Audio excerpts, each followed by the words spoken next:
Another day with the dawn ringing in my ears. Oh, well, I tune into my TV show. No better way, I gotta get myself into gear. Let's go. Oh, and I feel good today with my wake up in the morning espresso. I feel good today. It's my feel good breakfast show. A very good morning, you beautiful people. Welcome to your feel-good breakfast show, Expresso on SABC3. Thanks for starting the day with us. How you doing, Zoe? There we go. A happy Thursday to you. Explosive, explosive. It's going to be that kind of episode as well. It is. I mean, we've got such a great lineup for you. In fact, Matthew Booth, former Bafana star, he joins us in studio as we get a little bit of a World Cup roundup and update for you. Yes. We can all do that. I think we should actually all do that when we have the interview with him. I can't wait to hear his opinion of all these games that we've been seeing. And then also very exciting news, we've got the Boston Gay Men's Chorus joining us this morning to provide music and entertainment. Cannot wait to hear them sing. Very happy to have them here. That's right. And I can't wait to hear what JP Sebastian's going to give Ocean's 8. He's joining us in studio to give that movie a review. It's got a stellar cast lineup, and I'm hoping he's not stingy with those popcorn. Yeah, it's a movie that's been making waves all over the world with premieres in London, New York, and Lagos, Nigeria as well. And then also in our baby talk segment today, we'll be focusing on early sensory development. So very important topic indeed. So to all the parents and parents-to-be, hope you'll be joining us for that conversation, giving us your opinion, and of course taking notes as well. That's right. Well, listen, let's get the morning underway. Thank you for tuning in to your Feel Good Breakfast show. Here's Leanne with your headlines. Good morning, team, and good morning to you at home. Let's get you updated on what's happening in the news. In the national news, Eskom workers represented by trade unions NUMSA, NUM and Solidarity have rejected the power utilities wage offer of 4.7%. The unions say they are consulting their principals on wage negotiations. Unions are demanding a 15% increment. Eskom made the 4.7% offer on Tuesday after initially making no offer at all. The power utility did not need to implement load shedding yesterday and thanked all customers for using electricity sparingly during this period, which was a great assistance to pull through the evening peak. Rand Water has launched the first phase of its mobile generator farm, which will help prevent water supply interruptions in case of load shedding or power supply cutoffs. Last month, residents of several towns, including Vanderbijl Park, Vereniging Mogale City, and parts of Soweto and Roodepoort, were left without water for days due to cable theft that impacted one of Rand Water's pump stations. Rand Water's Chief Operating Officer, Sipho Mosai, says the generators cost about 3 million rand. They will not have a 100% pumping capacity, but at least 50%. Now moving further abroad, 24-year-old Brian Gita has reportedly become the first Ugandan to win the prestigious Africa Prize for Engineering Innovation after he invented a device which tests malaria without drawing blood. Gita invented the device after 3 blood tests failed to diagnose his own malaria. The device is called Matibabu, which means treatment in Swahili. It examines the red blood cells of a person when clipped onto the finger without any blood being drawn or any specialist knowledge needed. Results are available within 60 seconds. And then finally, US President Donald Trump has bowed to public pressure and signed an executive order promising to keep families together in migrant detentions. Trump reversed his own policy amid international fury over the separation of undocumented parents and children. He said he had been swayed by images of children who have been taken from their parents while they are jailed and prosecuted for illegal border crossing. Earlier, he urged lawmakers to pass a bill ending family separations, but added the administration would continue its zero-tolerance policy. Well, that was your 6 o'clock news update. Time to find out what's happening in the exciting world of sport. Here's Kat.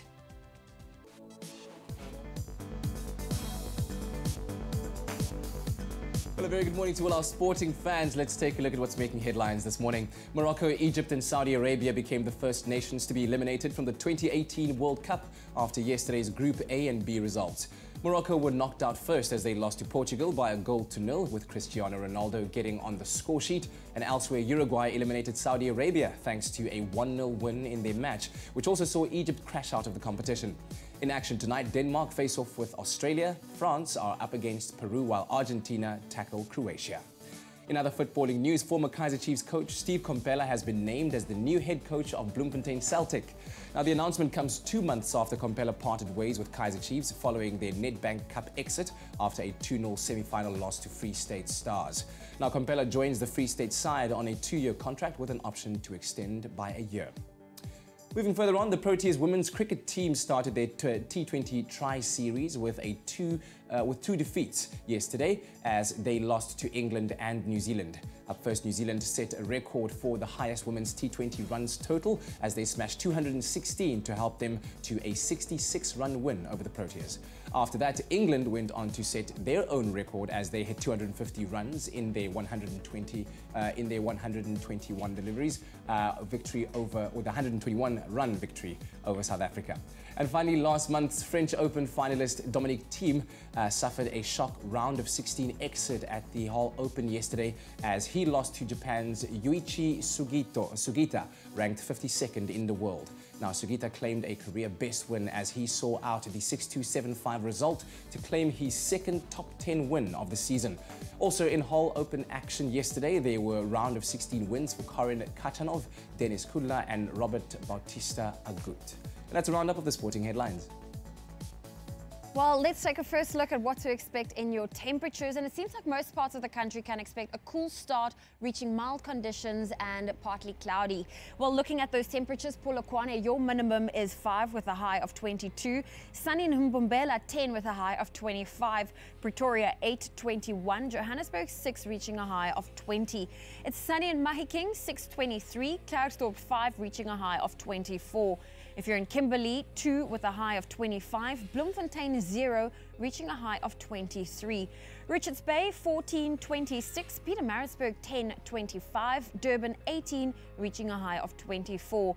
Mthatha, sunny with a low of 4, a high of 25. East London, 12, reaching a high of 24.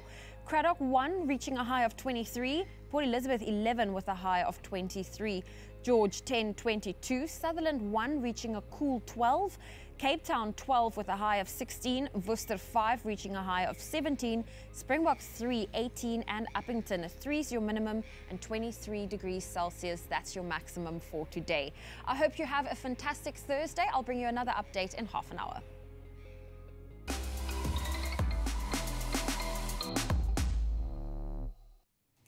Well, we live in a world that is constantly changing and life seems to be getting so much faster by the day. So as we welcome today, the 21st of June, I cannot believe it, we're taking a look at what happened on this day in history. Yeah, well, let's go back 12 years, shall we? In 2006, where a pair of small moons orbiting Pluto were discovered by NASA's Hubble Space Telescope, and they've been named Nix and Hydra. Wow. That's Nix. That's Hydra. Pretty interesting. Yeah. Well, in 1893, the first Ferris wheel premiered at Chicago's Columbian Exposition. Wow. Now, the Ferris wheel could hold up to 2,000 people on 36 cars and was 264 feet tall. How crazy. Sounds like they don't make them like that no more. It sounds like it's way too big a risk for that time. You know, Wow. 1893, 2,000 That's people. like Final Destination waiting to happen. Exactly. Pass. And then also 14 years ago, if you will, on this day in 2004, Spaceship One became the first privately funded space plane to achieve space flight. Wow, we learn something new every day. Gotta absolutely. love it. Well, that's our bite-sized dose of history. Seize the day and make it one for the books.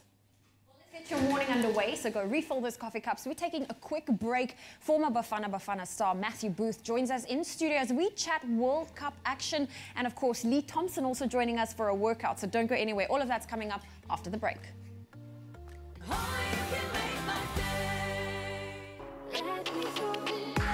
They smashed onto South African and European charts with their signature tune, Let Me Go, and we haven't been able to let no method go ever since. Well, catch the South African electronic duo taking the world by storm for the television debut of their new single, City Lights, on your feel-good breakfast show, Expresso, 6 to 9 a.m. on SABC3. The stage is yours. This road where the lights are shining.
It's my feel-good breakfast show.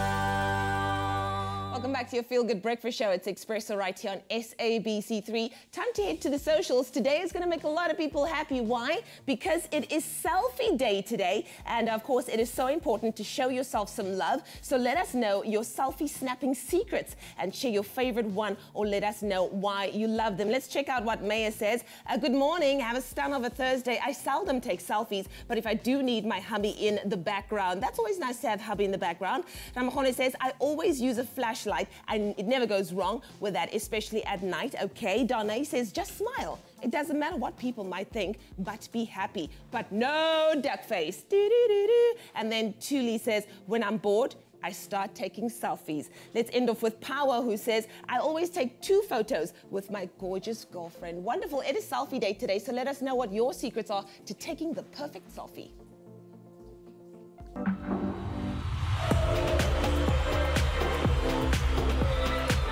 Oh, bring on the crowds, bring on the world, bring on one of the hottest topics right now, hashtag World Cup 2018. And of course, lots of action provided from the fields of Russia. And who better to talk to us about all the action on the field than one of our Bafana legends, ladies and gentlemen, Mr. Matthew Booth.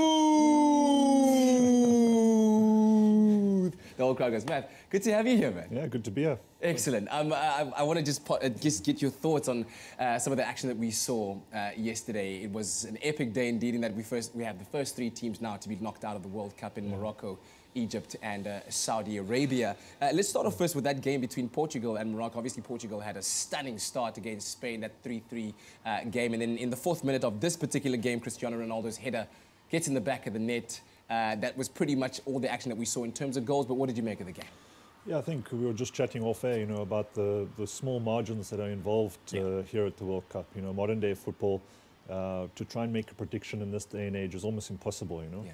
And it's just your tiny little defensive errors or a little bit of lady luck, which is kind of going the way of the teams who are picking up results. And here, looking at the highlights, bad defensive error. They've done so well up until this stage, but you can't give that man any space, especially from set pieces. That's the thing. And I think it's also been a case, well, at least from my point of view, of an added pressure on all these big teams. I feel like they're crumbling under the pressure. And like you say, that's resulting in the small margins that we're seeing. And even in the likes of Germany, maybe world champions defending, losing against Mexico. What do you make of that? Well, yeah, I mean, you saw last night, whoever watched it, Iran, a lot of the teams are setting up very strong defensive blocks. And that's testing. For me, for a lot of people, it might be a little bit boring, a little bit defensive and negative football. But for me, that is a skill set in itself. Defending well, and then having the likes of your Spain or Germany having to break down that Mexican wall, having to break down that Iranian wall. That's a skill, and I really enjoy watching that type of football. And as you say, so we just watched the Diego Costa goal, and that's how Group B stands right now. It's Spain topping the group at the moment, Portugal in 2nd place over there with 1 more game left for each of the teams. And then Uruguay against Saudi Arabia, of course, the game that resulted in Saudi Arabia being knocked out. 1-0 win there, Luis Suarez coming good. And people, I mean, with the kind of caliber football he plays at Barcelona, and guys like Cavani over there, you're expecting them to really be bagging goals into the back of the net, but still not really coming good. Yeah, I think, they've got a fantastic attack in Cavani and Suarez. It's just perhaps a case of that creative support just in behind them is a little bit lacking, but Uruguay are always going to be there and thereabouts. They're a nuggety team. They'll weigh you down. They're very happy to get that 1-0 result. And I think the teams that start off a little bit slowly in the group stages and just manage to scrape through, those are the teams that are going to be dangerous later on. Absolutely. With that, you can see the standing in Group A, Russia, Uruguay at the top, having assured their places going through. Egypt and Saudi Arabia, unfortunately, knocked out. Absolutely no way that they can progress right now in the World Cup. And before we get on to what we can expect on the footballing menu tonight, we've got to take our caps off to Cristiano Ronaldo. With that goal, he becomes Europe's all-time leading international goal scorer, topping Ferenc Puskás, of course, legend of the game. I mean, do you think we've seen the best of Ronaldo? I mean, somebody was saying he was clocked at 38.3 kilometers or something like that, the fastest in the world right now, and even beating out the likes of Ian Robben in his prime. How much more can we expect from Cristiano Ronaldo? I think, what is he, 33 now? I mean, that's just fantastic. He's a fantastic athlete, but more importantly, for any youngsters out there, his work ethic is just phenomenal. Yeah. You know, despite the money that he gets and the enormous amounts of, you know, the massive paycheck, he works and works. He's one of the few guys that stays behind after training to put in an extra work. Yeah. And it pays off. And you can see him now, a superb athlete at that age. His leap, especially from set pieces, just causes havoc. Yeah. Let's take a look at the menu tonight. 2 o'clock, 5 o'clock, 8 o'clock. Those are the respective times for the games of Denmark versus Australia, France v Peru, and Argentina, Croatia. If I could get your bundled opinion on all of those and perhaps a score prediction for each, if you dare. Well, I put my money on Argentina. I think they're slight dark horses. They sort of went in under the radar. They scraped in through their group. A lot of emphasis has been on Brazil and Germany, etc. Yeah. So I think they'll get a good result today. France, I think, will beat Peru. And of course, Denmark, Australia, I'm thinking we're expecting Denmark to come. Denmark, Kasper Schmeichel is playing amazing for them in goal. Yeah, I was rather impressed with the Aussies as well, Yeah. to be honest. So I would probably say a draw in that regard. Yeah, wow. All I can say, I think Messi must be sweating bullets right now after that missed penalty from last week. But thanks so much for joining us, Matthew. Really, really appreciate it and look forward to enjoying your company for the rest of the morning as well. Now, when it comes to being an athlete or anyone on the move, it is important that we take care of our joints by taking the right supplements that give us the support that we need. So Threshold Real MSM is an organic form of sulfur perfectly suited to overcome pain and improve our general well-being. It helps maintain healthy joints, tendons, ligaments, and other connective tissue. Threshold will give you the head start that you need as an athlete. Try Threshold. It's clinically proven to assist with pain and inflammation, joint health, exercise recovery, and oxidative damage. Threshold, nature's anti-inflammatory for painful conditions. Well, it is a chilly morning this morning, and what better way to warm up than doing a good workout? That's why we've brought Lee Thompson from F45 Camps Bay to help us out this morning. Good morning. Zoe. Good to see you again. Good to have you back. Yes, thank Listen, you. I'm excited. We have dumbbells that are looking very, very nice. Yes. You're about to take us through a little bit of a workout that's perfect for someone that's at home as well. Exactly. Yes. So instead of dumbbells, you're welcome to use water bottles instead. Okay. As a weight. We're going to take you through a functional training workout today. So functional training meaning we work muscles simultaneously in the upper and lower body. Okay. So let's get straight into it, starting with the lunging bicep curl. Okay. So big step forward, drop your knee down to the ground, curling at the bottom and back to the starting point. And let's alternate to the other side now, dropping down nice and low and curling to the top. So you'll see the functional part being we're working the legs as well as the arms at the bottom there. So it's 2 in 1 in a way. Nice, efficient, nice and effective. And I like that this is a controlled movement. You don't have to rush through it. Exactly, Just there's no to get through jerking. the reps. Exactly, so it's also better on the joints. And it's all about control and just stabilizing that core as well. Let's go for 2 more, Zoe. Okay. And 1. And last one. 2. And there we go, good job. Thank you. Okay, next we're gonna go into air punches. So bringing the weights below your chin, strong foot forward. So I'm left-footed, so I'm gonna put my left foot forward. Okay. And we're gonna go for a combo. So let's go 1, 2, 3, 4, and into a squat 5 combo. Okay, got that. Let's go. 1, 2, 3, 4, 5, squat. Good. 1, 2, 3, 4, 5, squat. And as you get stronger and fitter, you can pick up the pace and always add more weight to the exercise to make it a bit more challenging for yourself. Where are you feeling it working? I'm feeling it everywhere, to be honest, especially the core, because I'm trying to, and the arms, try and keep it all together. Yeah, I know, you feel it pretty much everywhere. That's the great thing about functional training. And let's go for one more. 1, 2, 3, 4, 5, squat. There we go. Good job, nice. Thank you. Heart rate up now as well, which is good. Yes, we're warming up. Okay, so next we're gonna go into a side raise and a front raise into a lunge position. Okay. So from that lunge position, we're gonna raise to the side, bring it down nice and slowly, and then to the front for the second one, and back down for 1. And let's repeat that, and 2. Holding this lunge position just works the legs as well, while we're working the shoulders. And you'll start to feel it burning quite nicely in the quads, which is exactly what we want. And it's burning in the arms. And the arms, of course. Let's go for one more. and to the front. Good job. There we go. And we'll change it up to the other Fantastic. side. Well, Lee, it's great. We're going to finish this setup. So thank you for joining us. He's going to be back for round 2 a little bit later. Lee Thompson on your Feel Good Breakfast show. So don't go anywhere. We got another workout for you a little bit later. So we can finish this. Yeah, let's keep going. Yeah. And side. Getting in there. Yeah, hopefully that love it. started your day off well, hey? Nice Certainly and has. breezy outside. But also, yoga is a favorite form of exercise for a lot of people out there. And they say that it's a journey of the self, through the self, and to the self. And now what's this word? The Bhagavad Gita. Bhagavad Gita. Bhagavad Gita. Yes. Now today is International Yoga Day, if you didn't know, and we're going to share some interesting facts that you probably didn't know about yoga for #Throwback Thursday. Exactly. Now, did you know that yoga increases one's lifespan? Really? That's right. I said it. Proven? Yoga aids in expanding the lungs and, of course, benefits the heart. So then you can take more oxygen in, which allows your heart to beat more effectively, your blood. Live Okay, longer, it's and making the there we go. sense. And of course, doga, did you know there's a thing like doga, is yoga for dogs, which was started by Susie Teitelman in New York in the year 2002. I would like to see our doggies get into doga.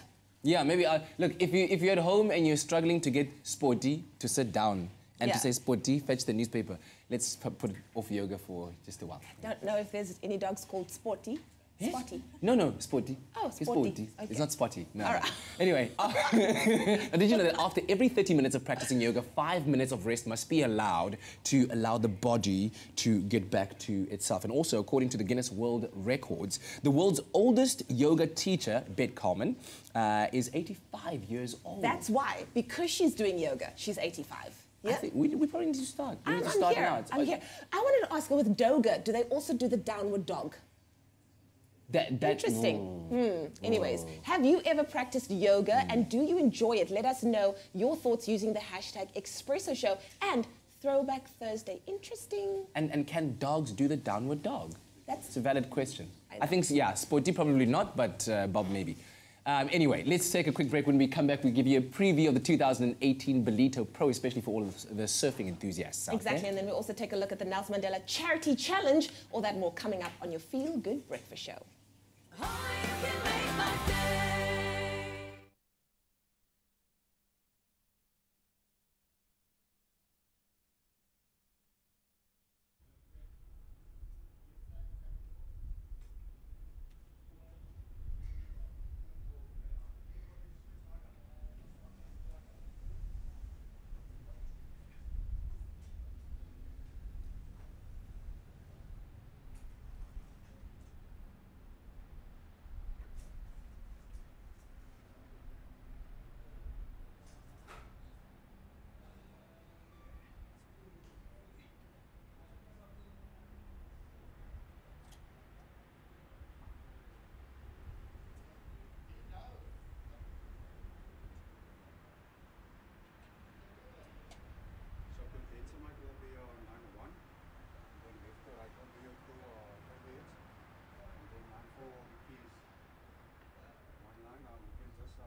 Cool. Good morning to everybody. Good morning.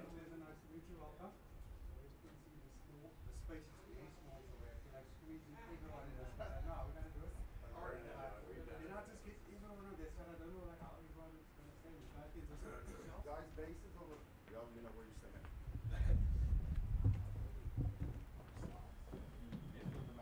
Can we maybe get two rows on this side, 2 rows on that side, and then maybe we can have some on this side.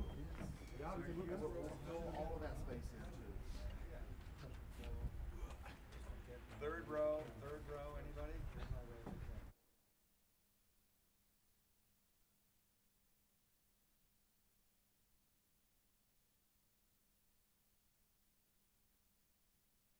It's my feel good breakfast show. Welcome back. It's your Feel Good Breakfast show, and happy Thursday. Thanks for joining us this morning. Now, the South African surfing scene will be hitting a major milestone this weekend as the 50th edition of the world-famous Belito Pro takes place. Now, this sees world-class surfers from around the world taking the big waves on in KZN for their share of 3.3 million rand in prize money. And one surfer who'll be out there to claim a positive result in the water is Matthew McGillivray, who scored a wildcard entry into the Pro. And Matt joins us on the line right now this morning from Port Elizabeth. Good morning, Matt. How are you doing? Good morning. Thank you for having me on the show. Oh, man, thanks so much for being with us. Congratulations on the wildcard entry that you received into this year's Belito Pro. So what does it exactly mean to be a wildcard entry for those of us that don't quite know? Thank you. It's such a huge opportunity to be able to surf in the Belito Pro. It's a QS 10,000, so it's the highest rated QS event with the most points available. So it's so important for the QS rankings, and I'm just so grateful for the opportunity. Yeah, and I'm sure it's going to be a very exciting weekend for you. What are you expecting in terms of a result for yourself from the Belito Pro? For me, obviously the competition's really tough, and so it's going to be very competitive. But I'm really hoping to try get a quarterfinals or better. That's the goal for me. Yeah. For quarterfinals, you get about 5,500 points. And they take your top 5 results at the end of the year. So to have that as one of your keeper results would really help towards the main goal of qualifying for the CT.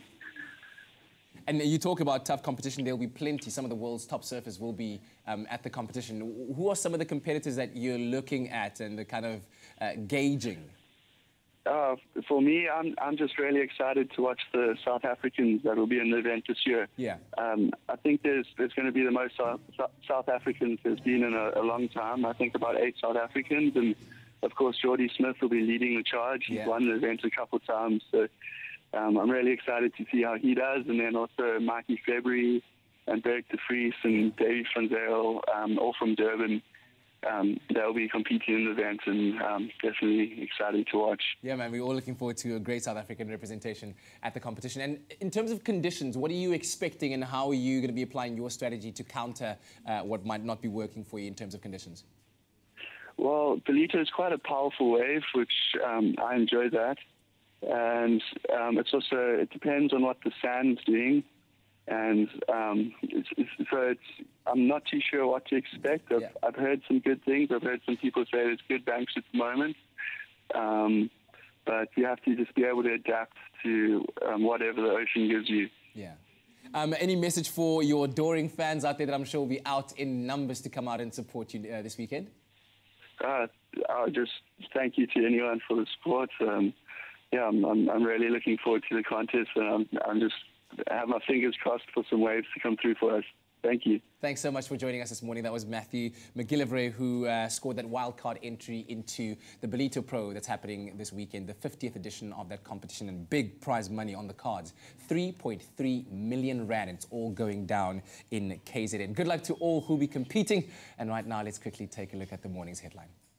In your national news, Eskom workers represented by trade unions NUMSA, NUM and Solidarity have rejected the power utilities wage offer of 4.7%. The unions, who are demanding a 15% increment, say they are consulting their principals on wage negotiations. Rand Water has launched the first phase of its mobile generator farm, which will help prevent water supply interruptions in case of load shedding or power supply cutoffs. The generators are reported to have cost about 3 million rand. On the international front, 24-year-old Brian Gita has reportedly become the first Ugandan to win the prestigious Africa Prize for Engineering Innovation after he invented a device which tests malaria without drawing blood. Gita invented the device after 3 blood tests failed to diagnose his own malaria. And then finally, US President Donald Trump has bowed to public pressure and signed an executive order promising to keep families together in migrant detentions. He says he had been swayed by images of children who had been taken from parents while the parents, are jailed and prosecuted for illegal border crossing. Well, those were your 6:30 news headlines. I'll have a full bulletin for you at the top of the hour.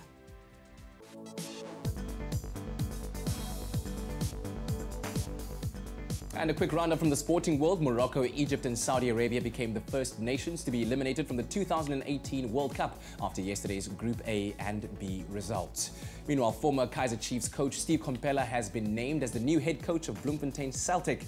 And moving over to cricket news, the Proteas women's cricket team started their T20 tri-series with a 2 defeats yesterday as they lost to England and New Zealand. And finally, last month's French Open finalist Dominic Thiem suffered a shock round of 16 exit at the Hall Open yesterday as he lost to Japan's Yuichi Sugita.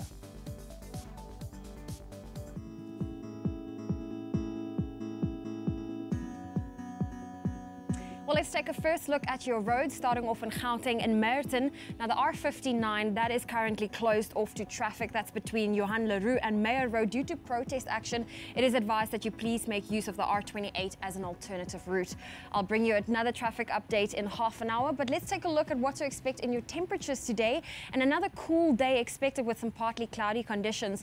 We start off with your temperatures in Polokwane. Your minimum for today is 5 and maximum 22.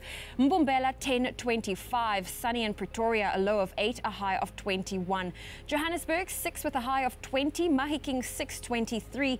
Klerksdorp 5, 24. Kimberley 2 with a high of 25. If you're in Bloemfontein today, expect a cool start of 0, reaching a high of 23. Richards Bay 14, 26. Pietermaritzburg 10, 25. Sunny in Durban, a low of 18, a high of 24. Mthatha 4, 25. East London 12, 24. Cradock 1 with a high of 23. Port Elizabeth 11, reaching a high of 23. Partly cloudy in George today, a low of 10, a high of 22. Sutherland a cool start of 1 with a high of 12. Cape Town 12, 16. Worcester 5 with a high of 17. It's sunny in Springbok today, a low of 3, a high of 18. And Uppington 3 is your minimum and 23 degrees Celsius. That's your maximum for today. I hope you have a fantastic Thursday. I'll bring you another update in half an hour. All right, let's bring you some inspiration on this Thursday morning. Now, over the next few weeks, thousands of South Africans and people around the world will be doing their part to honor the late, great Ntate Nelson Mandela. Now, two people that are stepping up to the plate is Grant Jansen and Nteteleli Miyaka from the Tackler Foundation, who plan to raise 5 million rand through their Mandela Day charity challenge. Now, this challenge will see Grant and Nteteleli cycle and run around Robben Island for 27 days straight until they cover a total distance of 4,666.4 kilometers. Can you say wow? Yes, wow is what we're saying indeed. Gentlemen, good morning and welcome to the show. Good morning, Katlego. I mean, it's inspiring. It's phenomenal. It also sounds incredibly crazy. Where did this idea of this 27-day Mandela Charity Challenge come about?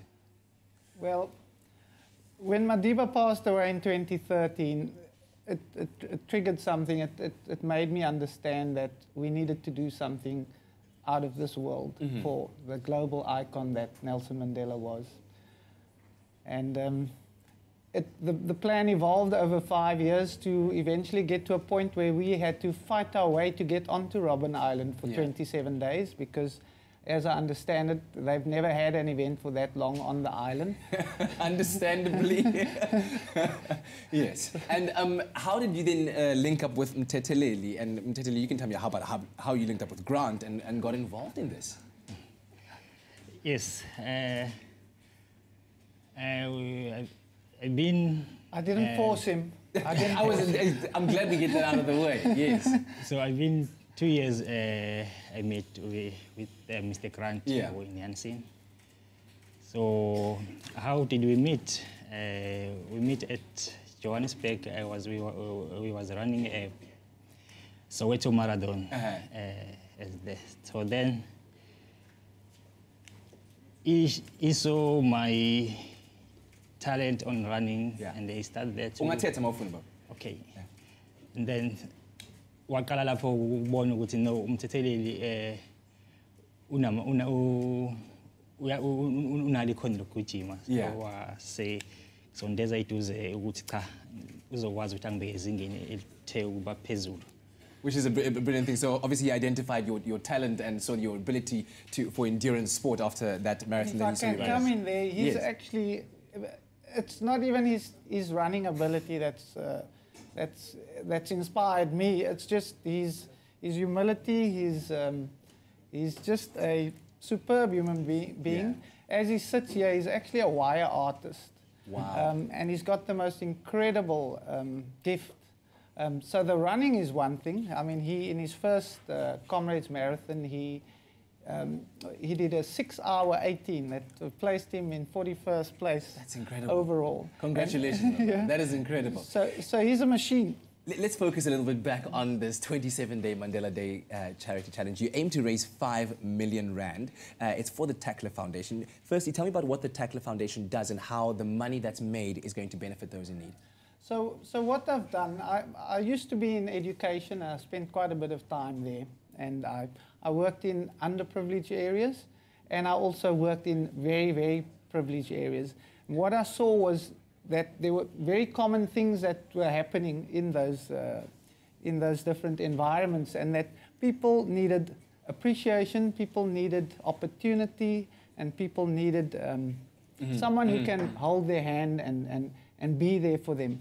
And with this, I became very aware of how difficult it became for privileged people to have access to things. And I just thought to myself, but what about those people sitting in your underprivileged areas? What is the chance of a kid who sits in a township in Khayelitsha? What chance does that child ever have to go overseas if a privileged person has that problem? So we've got different initiatives within areas of sport that we want to give kids opportunities. And then a few years ago, in fact 2015, quite recently, I was diagnosed with ulcerative colitis, which is an irritable bowel disease.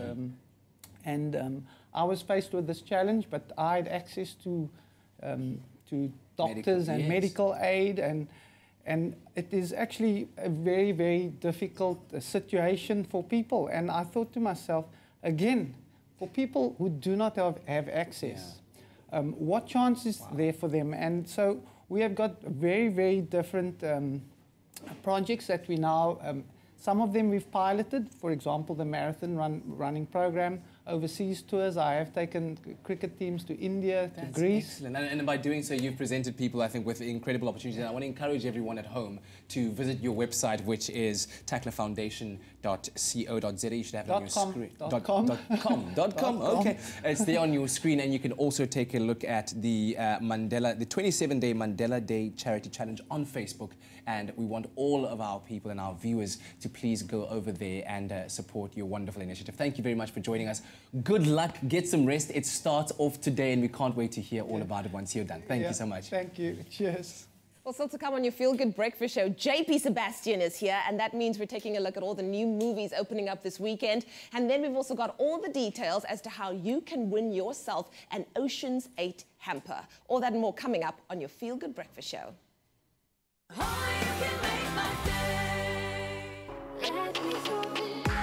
They smashed onto South African and European charts with their signature tune, Let Me Go, and we haven't been able to let no method go ever since. Well, catch the South African electronic duo taking the world by storm for the television debut of their new single, City Lights, on your Feel Good Breakfast Show, Expresso, 6 to 9 a.m. on SABC3. The stage is yours. This road where the lights are shining.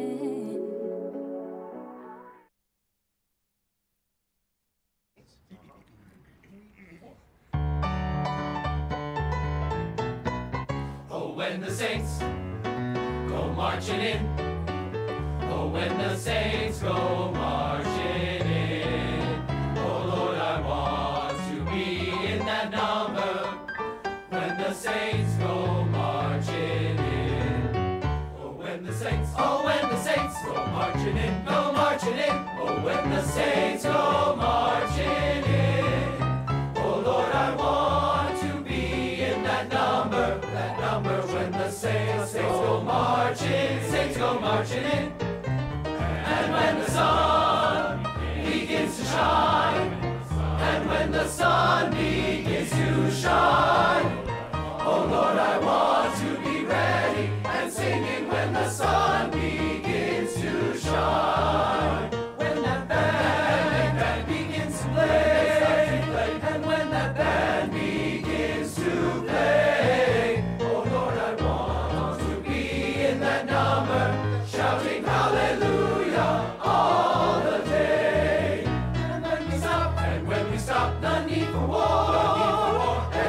stop the need for war. I wanna be, oh Lord, I wanna be in that holy number when we stop the need for war. When we finally find the cure, when we finally find the cure. Oh Lord, I'm gonna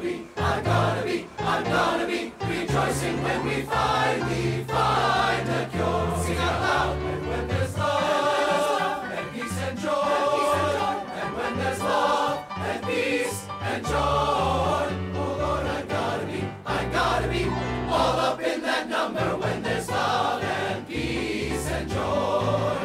When the saints go marching, marching in, we're gonna go, marching in, we're gonna go.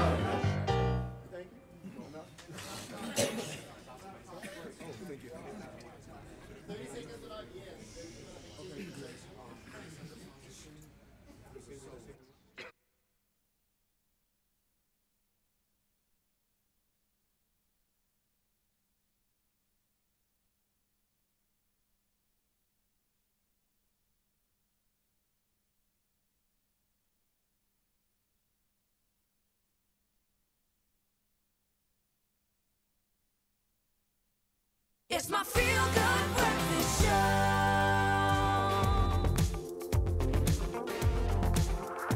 Welcome back to your feel-good breakfast show. It's Expresso, and time for us to now catch up with our local entertainment news, and it's quite a big story. Absolutely. Now, of course, we all know in this current day and age, social media has definitely built so many careers, but in the same breath, it can definitely have the power to take everything away. No one knows that more than local celebrity and model Sashi Naidu.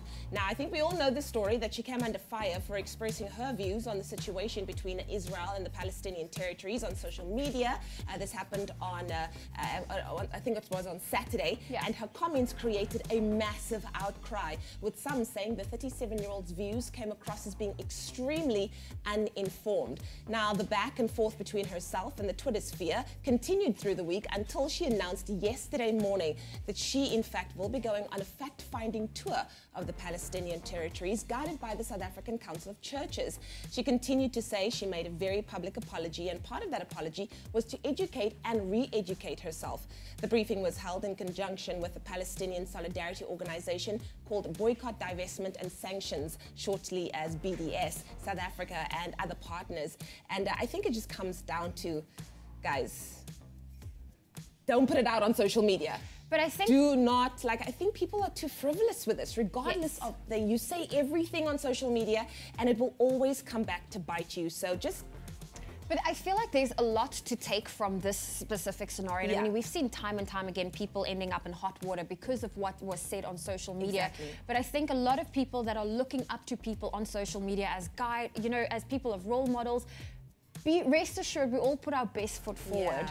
And, so just be careful as who your sources are for information. Exactly. And be informed at the end of the day. Sometimes you can put things out there that are just so, it's just so far-fetched and so incorrect. So really just be informed. That's the most important thing. Most definitely. But some exciting things happening tonight on 3. It is Presenter Search in its brand new time slot at 8:30 p.m. I hope you're going to be tuned in, because this time around, the Durban and Joburg contestants, they are being put through their paces as they get their masterclasses from the best of the best in the industry. And even our very own Ewan Stradom, he gets to make a little appearance. Exactly. Now, the contestants are tasked to take over some of SABC's best love shows, including Uzalo and WTF To Me. And let's just say some of the interviews do not go as planned, as you saw last week with some of the Cape Town contestants. Now, the judges finally narrowed down the search to the top 10, so things are definitely getting exciting. So make sure you catch all of that tonight at 8:30 p.m. right here on SABC3. This week, Presenter Search on 3 heads up country for part 2 of the Mentor Masterclasses. Nerves kick in as Durban contestants interview the cast of SABC1's hit drama series Uzalo. And the Joburg hopefuls have their wits put to the test. I can stop this wheel wherever I want. On the set of WTF To Me and Trending SA. Catch all the drama on Presenter Search on 3, Thursdays at 8:30 p.m. on SABC3. The stage is yours. Enjoy a moment in between with McCafe. We'll definitely be tuned in tonight for Presenter Search on 3. But right now, it's time for us to reflect on the movies that we can expect on the silver screen coming up this coming week. And of course, before we do that with JP Sebastian, let's take a look at the box office top 5.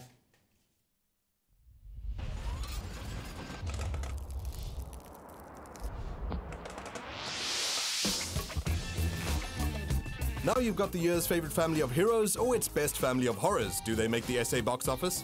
Only 4 movies have ever broken $2 billion, one of them still 5th. Avengers Infinity Money, a war. Gabrielle Union goes down swinging 1 spot to 4th for breaking in. A hero rescues an orphaned immigrant child from an immoral state internment system. Good for you, Deadpool 2, 3rd. Life finds a way, but it's going to have to do it at number 2 after only a week on top. It's Jurassic World Fallen Kingdom. 14 years later and 3.5 billion rand opening, it's that family Fantastic 5, The Incredibles 2 in first. Did you just say 3.5 billion rand opening with The Incredibles? Yeah, that's worldwide. So not so bad if it's worldwide. No, I'm joking. No, I mean, and Avengers Infinity War, like I said there as well, it's the 4th movie now in history to make $2 billion. And we're climbing out of a recession. Hopefully they're giving Wakanda their share. Anyway, On Chesil Beach is one of the movies we're talking about. Yeah, so if you want like the heavy waterworks and the drama, this is for you. Obviously, Hollywood right now loves Saoirse Ronan so much. She's the darling. She's 24 years old and 3 Oscar nominations. The last one was for Lady Bird. Because she's stupendously good. So I don't even care about who this figure is back here. This is dude B, and that's person A right now. But no, Billy Hull. He was an extra in Dunkirk, but that doesn't matter. I'm sure he's not a bad actor. On Chesil Beach is based on a book that was shortlisted for the Booker Prize by Ian McEwan, and the story is like early 60s England. So these are people who, you know, in a cliche way, are quite frigid about doing the dirty and all this kind of stuff. They just got married. They're just on this sort of lukewarm honeymoon type thing, trying to go through the motions before the big night, consummating the marriage, which obviously back then, and probably for some people still today, is like quite an intimidating thing, quite a scary thing. If you were raised so structured, and then you do something that is so natural and so elemental, and you've got to sort of like set yourself free after like being crafted so much by your society. So before that happens, they have this huge argument on Chesil Beach. And the movie plays out then from that gigantic argument about how different the two of us actually are and do we belong together, all the way from 1962 through to 2007, so like travel through time, and the consequences of that one argument and how it unwinds for these two lives going off into the future. Sure. Wow, I hope... Heavy drama, but I love her so much. I hope the makeup is as intense as you described the argument right now. But anyway, then on to a movie from our own show, Stace and Tricks, starring Boer Bosch, his lovely wife, Leandi Durant Bosch as well. Yes, who plays he's lovely. Brandon Daniels. He's less than lovely sister in this. I suppose it's you can say buddy cop comedy, although they're not exactly buddies, because she's a bit of a hothead. And he's quite a meek, kind of nice guy, you know, he just likes to sip his coffee behind the desk, and she wants to go guns blazing into a scene. She wants to make it, however, into, like I said, they're brother and sister in the movie, these characters, into a detective rank, but they keep stuffing up all their cases, working together because they're so sort of disparate as two characters, so they give them one more shot to go undercover in the lily-white suburbs of a golf estate where there's this suspicion of drugs going around.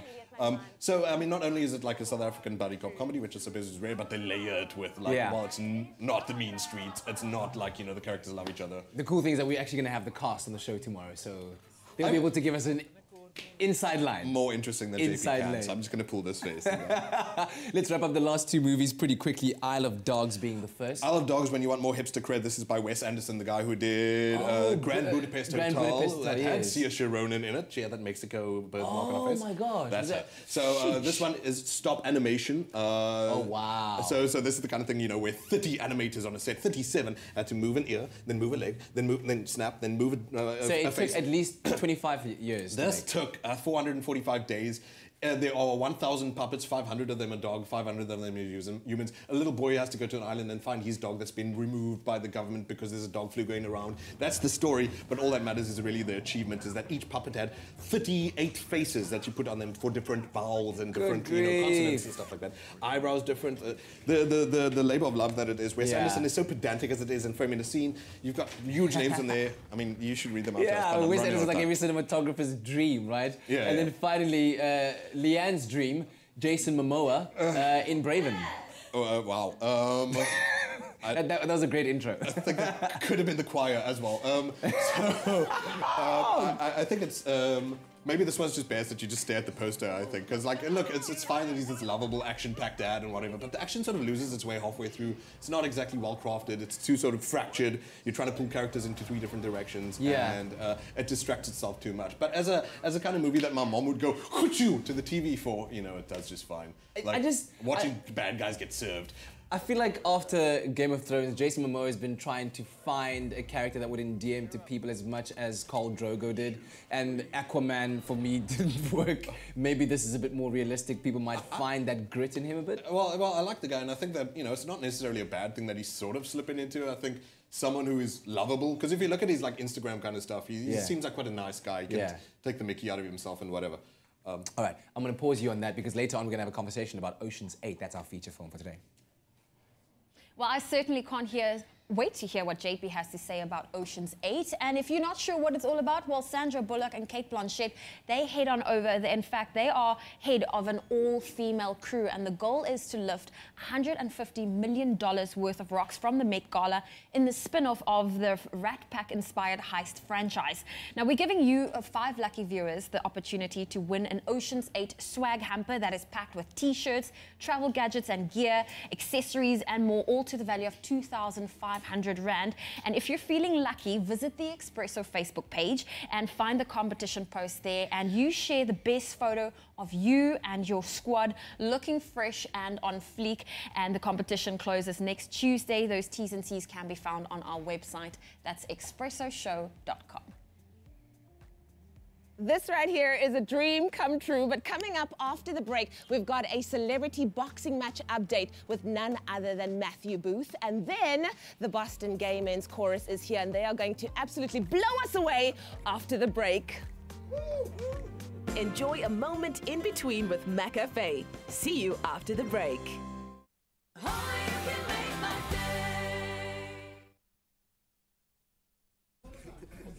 Let's do socialism.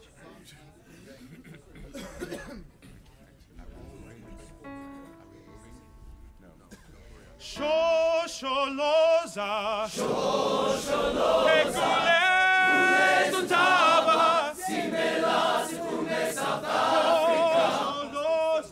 Shosholoza, Kule Zuntaba, Simela Sifume South Africa. When you yabalega, Kule Zuntaba, Simela Sifume South Africa.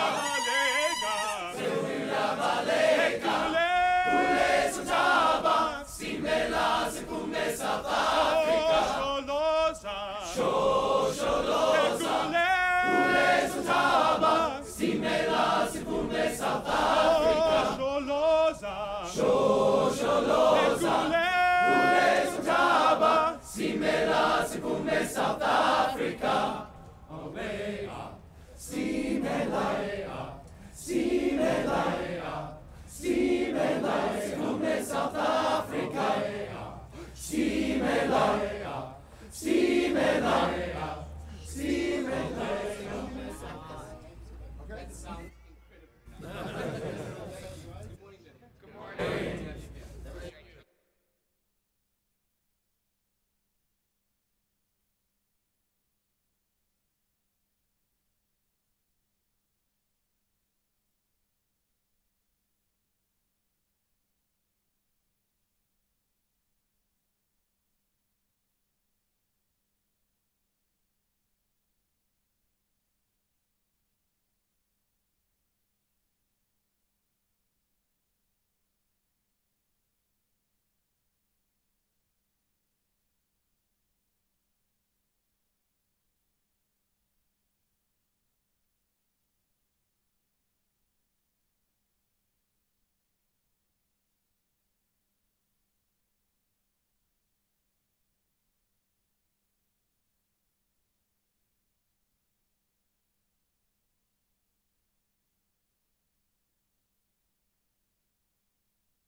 It's my feel-good breakfast show.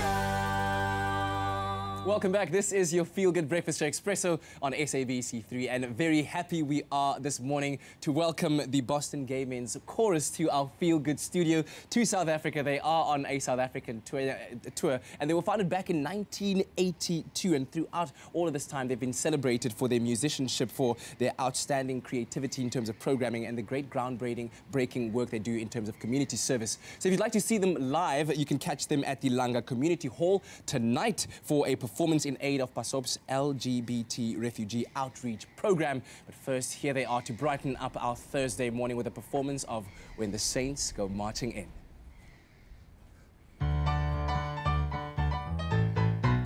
Oh, when the saints go marching in. Oh, when the saints go marching in. Oh, Lord, I want to be in that number. When the saints go marching in. Oh, when the saints go marching in. Go marching in. Oh, when the saints go marching in. Oh, Lord, I want to be in that number when the saints go marching in. And when the sun begins to shine, and when the sun begins to shine, oh Lord, I want to be ready and singing when the sun begins to shine. When that band begins to play, and when that band begins to play, oh Lord, I want to be in that number, shouting hallelujah all the day. And when we stop the need for war, and when we stop the need for war, oh Lord, I want to be in that holy number. When we stop the need for war, when we finally find that cure, when we finally find that cure, oh Lord, I'm gonna be rejoicing when we finally find that cure. Sing out loud. And when there's love and peace and joy, and when there's love and peace and joy, oh Lord, I gotta be all up in that number when there's love and peace and joy. When the saints go marching in, we're gonna go. Marching in, we're gonna go. Marching in, we're gonna go. Marching in, we're gonna go. Sing hallelujah. Hallelujah.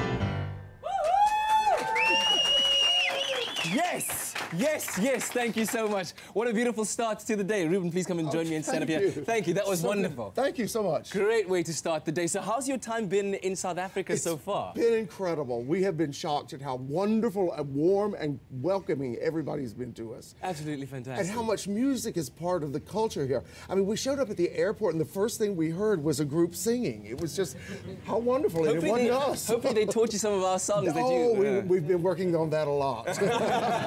Tell me quickly about the performance that you're doing tonight at the Langa Community Hall. It's a wild performance. It has a little bit of everything. We celebrate American music. We celebrate African music. We have singing. We have dancing. Incredible soloists. It's a varied program that it will make you feel good about who you are. Yeah, and it's open to anyone it's and open to the public to come and tonight. see, and the cause behind it. The cause behind it is PASOP, a group that allows people from all over Africa who are in danger of being put to death legally to immigrate to South Africa. It's a wonderful thing they do. Fantastic stuff. Well, thank you very much for joining us. We look forward to more music from you a little bit later on. In the meantime, link up with us on our social media platforms and let us know what you thought about that performance of Oh, When the Saints Go Marching. I'm auditioning, by the way. Go marching. This morning, Eskom workers represented by trade unions NUMSA, NUM and Solidarity have rejected the power utilities wage offer of 4.7%. The unions say they are consulting their principals on wage negotiations. Unions are demanding a 15% increment. Eskom made the 4.7% offer on Tuesday after initially making no offer at all. The power utility did not need to implement load shedding yesterday and thanked all customers for using electricity sparingly during this period, which was of great assistance to pull through the evening peak. Rand Water has launched the first phase of its mobile generator farm, which will help prevent water supply interruptions in case of load shedding or power supply cutoffs.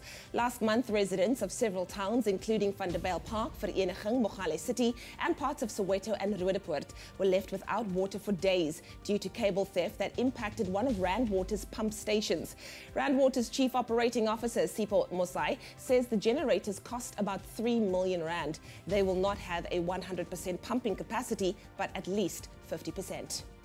Now moving further abroad, 24-year-old Brian Gita has reportedly become the first Ugandan to win the prestigious Africa Prize for Engineering Innovation after he invented a device which tests malaria without drawing blood. Gita invented the device after 3 blood tests failed to diagnose his own malaria. The device is called Matibabu, which means treatment in Swahili. It examines the red blood cells of a person when clipped onto a finger without any blood being drawn or any specialist knowledge needed. Results are available within 60 seconds.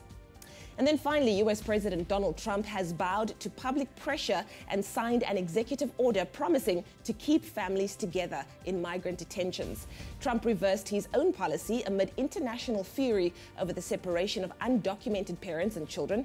He said he had been swayed by images of children who'd been taken from parents while they were jailed and prosecuted for illegal border crossing, that being the parents. Earlier, he had urged lawmakers to pass a bill ending family separations, but added the administration would continue its zero-tolerance policy. Well, that was your 7 o'clock news update. Here's another look at what's happening in the world of sport with Kat.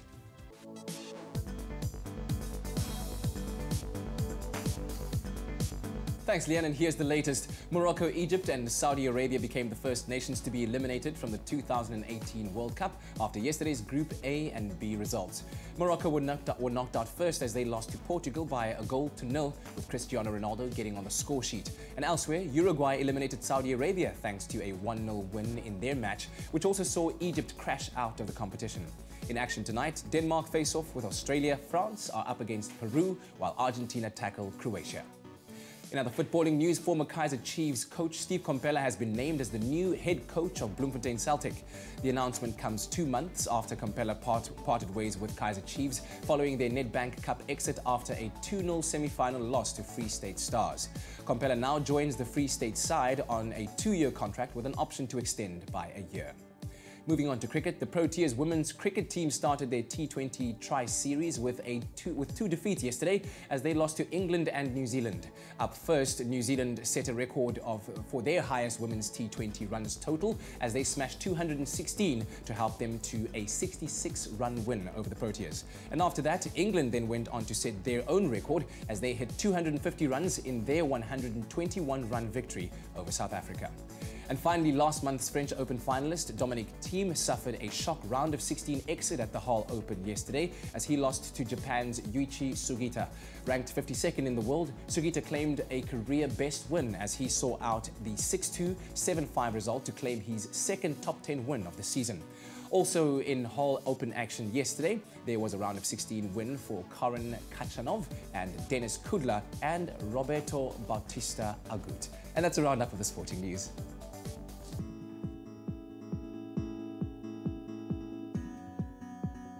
Well, let's take another look at your roads in Gauteng and Boysens. Now, in the CBD, there's been an accident. It's on the M1 northbound at the Crown Interchange, and in the Western Cape, in Cape Town, the N2 highway, that remains closed for traffic between Garden Route Mall and Puckelsdorp due to protest action. Now, please make use of an alternative route, and I'll bring you another update in half an hour. More than a club, more than an appliance brand. Defy. Well, let's get your Thursday morning underway by taking a look at the temperatures. Another cool day expected across the country with partly cloudy conditions in some places. Polokwane, your minimum for today is 5 and maximum 22. Mbombela 10, 25. Sunny in Pretoria with a low of 8 and a high of 21. Johannesburg 6 with a high of 20. Mahikeng 623. Klerksdorp 5 with a high of 24. Kimberley 225. Bloemfontein 0 with a high of 23. Richards Bay 14 reaching a high of 26. Pietermaritzburg 1025. Durban 1824. Mthatha 4 with a high of 25. Sunny in East London, a low of 12, a high of 24. Cradock 1 reaching a high of 23. Port Elizabeth 1123, George 10 reaching a high of 22, Sutherland 1 reaching a cool 12 as a maximum, Cape Town 12 16, Worcester 5 with a high of 17, Springbok 3 reaching a high of 18, and Uppington a low of 3 with a high of 23 degrees Celsius can be expected for today. I'll bring you another weather update in half an hour. Well, it's time for us to check out those crazy, those funny, those interesting and random things that we sometimes stumble across on social media this morning. And it's a mixed bag today, hey Kat? Yeah, this first one, both random, but also very awesome. Okay. I will say that. It relates to the World Cup that everyone is talking about right now. Hashtag World Cup on the social media streets. But straight after the victories of Japan and Senegal, amazingly enough, their fans were seen staying after the game at the stadium cleaning up. Oh, they helped my to goodness. clean up the stadium. So check it out. These are they're throwing obviously leftovers and whatnot into heaps there. Obviously cheery, supporting their teams after victory. That is why they call it the beautiful game, guys. Can I tell you, like, this? This is amazing. This makes my heart melt because I think we can learn so much from this. So, I really think we can learn so much of this. So, this needs to be played every day, everywhere. To all the fans of Japan and Senegal, thank you for setting such a great example. That's amazing. Wow, man. amazing. Oh, stunning. Sure. Well, ladybugs are also stunning. Ladybugs. Ladybirds. Ladybirds. Ladybirds. Now, they're familiar and beloved fixtures of our gardens. I don't see them enough anymore, but there's more to them than just cuteness. We found an amazing clip on Facebook of a ladybug following a drawn line. Now, apparently, the chemical odor in the ink ballpoint pen attracts the ladybug. Social media is, of course, having a buzz about it, and the clip has been viewed 4.8 million times and 5,000 comments shared. Oh, I love ladybugs. I always used to find them in the swimming pool. Do you ever blow them away and then make a wish? No, but I let them come and then some of them fly away. Ah, apparently you can make a wish with them. Though, that's weird. But you know what? Something that's quite scary and it's not as cute as ladybugs is sharks. Now, in KZN and Scottsboro, the surfers decided to fly their drone above them while they were surfing, and little did they know that there were sharks swimming below them. And at one stage, there were 2 smaller sharks and 3 massive ones all in the same area, sniffing out the 12 surfers. I mean, Sniffing? Just checking them out. Look at that. They're surfing. They don't know. Guys, I'm sorry. I watched that movie with Blake Lively the other day. What's it called? I can't remember. She was also just surfing, living her best life. But the problem is when they want to prue a bikkie, it's, you know, anyways, we're not going to talk about that. Which hashtag, video, or story has caught your attention online this morning? You can share your thoughts with us online on our Facebook page or even Twitter and use that official hashtag Expresso Show. Quickly, just take me through your thought process. You're on this on the surfboard. Yes. Beautiful, clear, and there it is. You can actually see it now. Yeah. What goes through your mind? I don't know, but I think I'd probably have faint poopies. Yes. That might find its way into the ocean. Well, still to come on. After the break, we bring you updates on the Mars rover. Apparently, it's stuck in a dust storm. Exactly. Oh no, but the rover's so cute. It's like my favorite thing. And then, of course, we get more information on the celebrity boxing match starring none other than Matthew Booth. All that more coming up on your feed. But imagine the shark is right there, and then, guys. You'll swim away because you're like, what is this? If you do just one thing this year, bank better in 2018. Get the Capitec credit card with a limit of up to 150,000 Rand with personalized interest from 12.9% based on your credit profile and affordability. Bank better to live better with Capitec.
It's my feel-good breakfast show.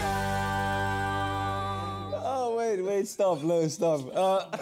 Well, we're live, guys. We're live. Welcome back. This is your Feel Good Breakfast Show, Expresso on SABC3. Now, in October this year, South Africa's biggest and brightest celebrities will be stepping into the boxing ring to take action against bullying at the annual Bully-Proof Boxing Showdown. Now, while the lineup of celebrities is already one to get excited about, one more fight has been added to the card, and this time around, of course, he's had time on the sports field and on the screen as well, but former South African soccer legend and player Matthew Booth gets into the ring with SAFTA-winning actor Lo Venter, and Matthew and Lo are here to tell us how it's going to go down in the ring as we get ready to rumble. I've been practicing that just for you guys. Very good. Gents, this is amazing. I'm so glad to see your faces on the boxing card, and I need to find out how you both got roped into this. Lo, how did it happen for you? Well, my friend Bruce phoned me up a couple of years ago and asked me to do it. I think it was one of the first ones, and I couldn't do it, but I just loved the idea. Yeah. It's obviously an issue very close to my heart, and this year out I had an opportunity, and I leapt, man. Yeah. It's as simple as a phone call. It's just a pity you use a picture of me from when I was 12, but... Matthew, it was meant to mislead Matthew a bit. Yeah, just hustle him out of the Thought game. he was fighting a kid. Surprise. Matthew, how did it happen for you? Why did you decide to get involved? Yeah, also Bruce gave me a call, and he explained the concept, and I've got two young boys myself who I think I would also encourage to learn the technique of boxing. I think just from a confidence point of view, to be able to deal with yourself, to be able to walk away still with that confidence, that little bit of swag. It's important to be able to defend yourself and learn the technique. To be honest with you, I wasn't really interested in boxing. It left me a bit cold. But once I started to train, it's amazing how technical the sport is. Absolutely. And I've got a newfound respect for the sport. Yeah, I mean, I love what I particularly love about it is that I think our society struggles a lot with dealing with masculinity and dealing with anger and aggression and so on. And boxing is, like Matthew says, it's an extremely controlled sport. It's very technical. And instead of denying our aggression and our need to express things, boxing really teaches boys and girls, men and women, to express it in a controlled way. Channel it, if you will. Yeah. To channel it, it's not about anger, it's about control, and ultimately it's about managing those feelings and using it in a controlled way. And I think it's such a healthy, positive way of dealing with the bullying issue, because bullying is about dominating someone in an unfair environment, in an unfair context, and without rules and without principles behind it. And boxing, for me, is the exact opposite of that. Yeah. Matthew, if you had to talk to those kids out there that might be watching this, that might be getting bullied at school or in whatever environment, and for them to know that you are doing this for their benefit, or kids like them, what would you say to motivate them? I think you would have to explain the importance of walking away, like I just said, but to empower them with the ability to defend themselves, I think is vitally important. And Lo touched on the health aspects. A lot of kids these days are sitting at home, getting up to mischief, and I think from an hour's training session, you just feel so good about yourself. So you're learning a technique, you're learning a skill set, and you're getting healthy while at it. And I think that's, the educational point of view, or psychological point of view, and the health benefits, just symbiotic. And this is a wonderful campaign to be supporting, man. What kind of challenges are you expecting from each other, Lo? Well, I don't expect any challenges whatsoever. He's a national sportsman, he's 6'5", he's lived a hard physical life, and I'm an actor, so it should be a walk in the park for me. I was expecting to be fighting a 19-year-old, so yeah. 12-year-old. When I saw Lo, I was pleasantly surprised. I don't know how to interpret that.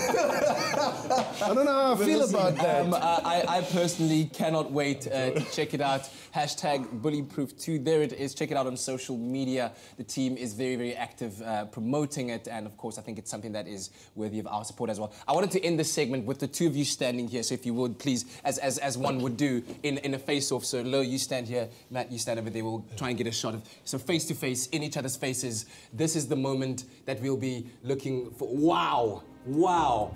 On that note, ladies and gentlemen, let's get ready to rumble! Thanks, guys. Oh, well, we are definitely ready to rumble. In fact, we are ready for round 2 with your morning fitness. Lee Thompson joins us in studio from F45 Camps Bay. You know what? We are ready for another round 2 of functional training. Exactly. Functional training, meaning we work muscles simultaneously in the upper and lower body. This is super effective and super efficient. Okay, let's get straight into it. So weights below your chin. Feet together. We're going to go for a side lunge press, Zoe. Okay. So moving to our right first. Big step to the side, dropping down and pressing up while we're there, and back to the starting point. Good. Let's move to the left now. Big step down. Are we going into a squat or... It's a side lunge / squat. Okay. But yeah. So both legs should be bent. Exactly. Okay. Parallel to the ground and pressing up.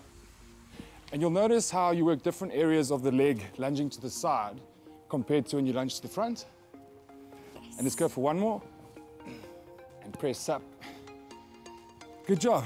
Okay, next one. Feet together, weight to the side. We're gonna go for running man bicep curls. Okay, so let's go. 1, 2, 3. Let's get into nice rhythm, nice quick tempo. You'll notice the heart rate increases. And let's get the core involved as well. Get that twist. Get those obliques working for summer. And we're going to go for 10, 9, 8, 7, 6, 5, 4, 3, good, 2, 1. Well done, Zoe, good job. Thank you. Okay, next we're going to focus on triceps. So moving into that lunge position, strong foot forward, dropping down nice and low, weights above your head, going for that tricep extension, all the way to the top, holding it there for a split second, and back down. That's 1. Back to the top. 2, and back down, that's 3. And let's go up and down. And let's change legs.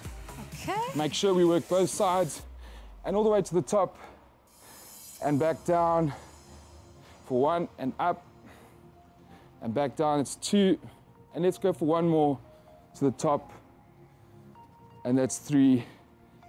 Good job. Thank you, Lee. Well, you know what? Pleasure. You always post some inspirational things on your social media. If people would love to follow you, where can they find you? Lee Thompson 52 on Instagram. That'll be great. Well, there we go. It was Lee Thompson from F45 Camps Bay joining us this morning. Thank you so much for joining us too if you were doing your workout from home. And make sure you follow the man on social media to be inspired every single day. So we've all heard that he's going to be entering the ring for a really good cause, but now we need to hear how Matthew Booth #dips his Oma. Do you dip your Oma? Oh, yeah, absolutely, yeah, all the time. How are you? Excellent. That's so good. I'm very well, thank you. When it comes to a flavor of rusks, do you have a particular flavor that you gravitate towards?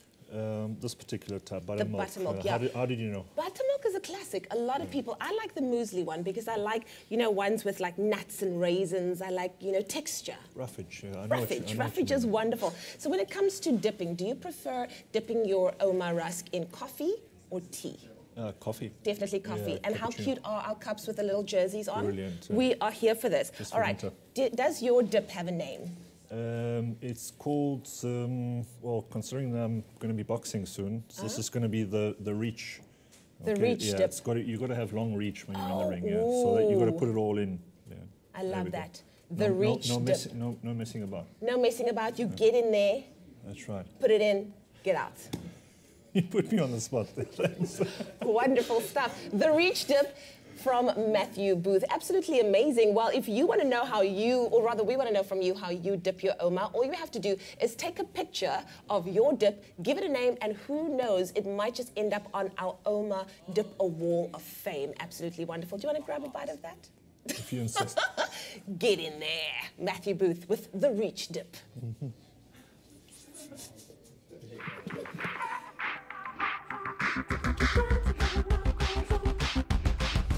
Cozy up this winter at Dipper Omar. Oh, we've had some of the most interesting dips I've ever seen. But stick around with us on your Feel Good Breakfast Show. When we come back from the ad break, we take a look at the latest report on the Mars rover. Apparently, it's stuck in a dust storm up there somewhere. And then also, JP Sebastian reviews our movie of the week, Ocean's 8, making waves all around the world. Coming up on Afternoon Express, live at 4:30 on SABC3, we hang out with TV presenter Mtokasizi Makantini, also known as Dash. He recently parted ways with renowned hip-hop group Dream Team and now plans to focus on his television career. We also sit down with author Nozizwe Cynthia Drele, who wrote the critically acclaimed novel Happiness is a Four-Letter Word. That's Afternoon Express, weekdays at 4:30 p.m. on SABC3. The stage is yours.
It's my Feel Good Breakfast Show.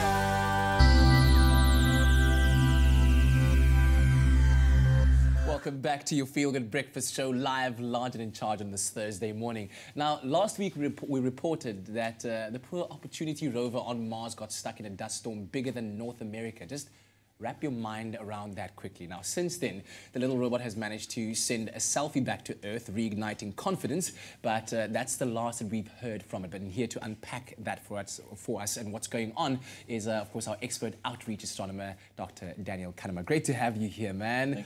Thank you. Let's talk about what's happening. A storm the size or bigger than North America. Yeah, and it seems to be getting bigger too at the moment. So it's turned into a pretty much a global dust storm. Over the whole of Mars. So we spoke a couple of weeks ago about the Mars helicopter and how thin the atmosphere is on Mars. Yes. So basically what happens is when a storm starts to form on Mars from heating from the sun, the same way as a storm forms here, it picks up dust particles, these very, very fine dust particles.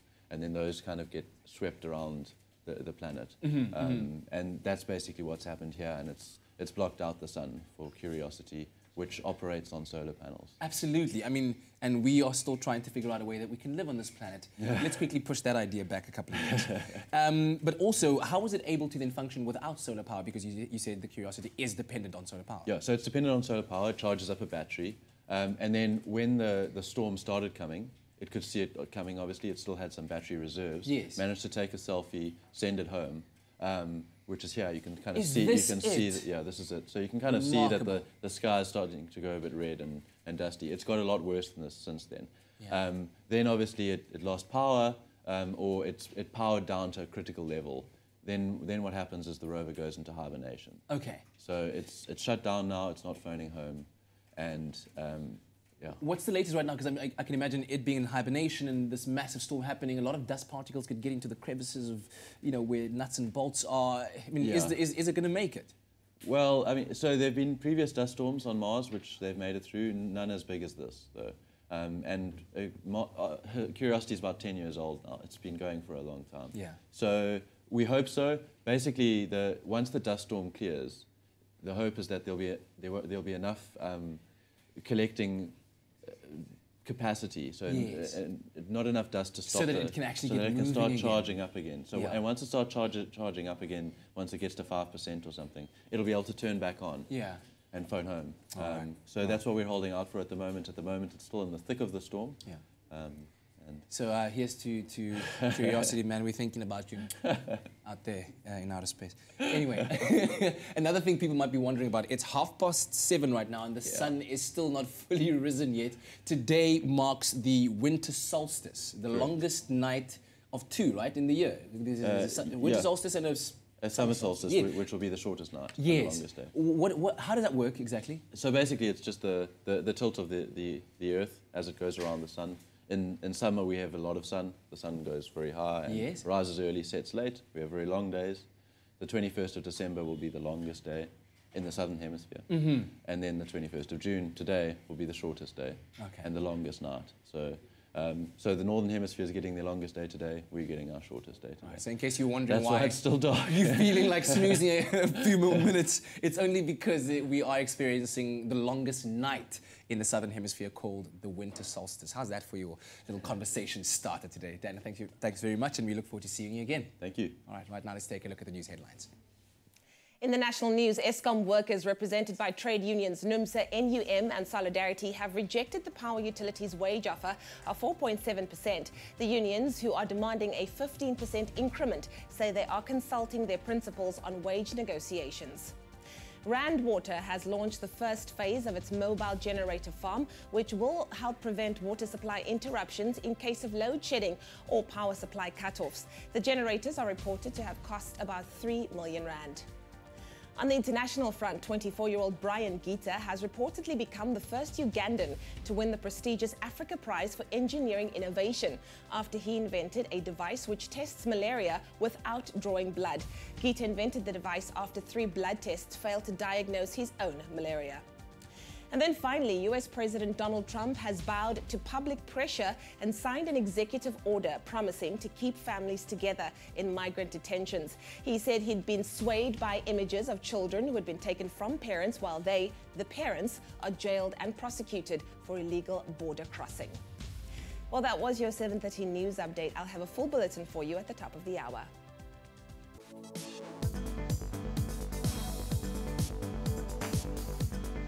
And here's a quick look at the sporting headlines this morning. Morocco, Egypt and Saudi Arabia have become the first nations to be eliminated from the 2018 World Cup after yesterday's Group A and B results. Furthermore, former Kaizer Chiefs coach Steve Kompella has been named as the new head coach of Bloemfontein Celtic. And in cricketing news, the Proteas women's cricket team started their T20 tri-series with 2 defeats yesterday as they lost to England and New Zealand. And finally, last month's French Open finalist Dominic Thiem suffered a shock round of 16 exit at the Hull Open yesterday as he lost to Japan's Yuichi Sugita. We'll have a more fuller roundup of the headlines a bit later on.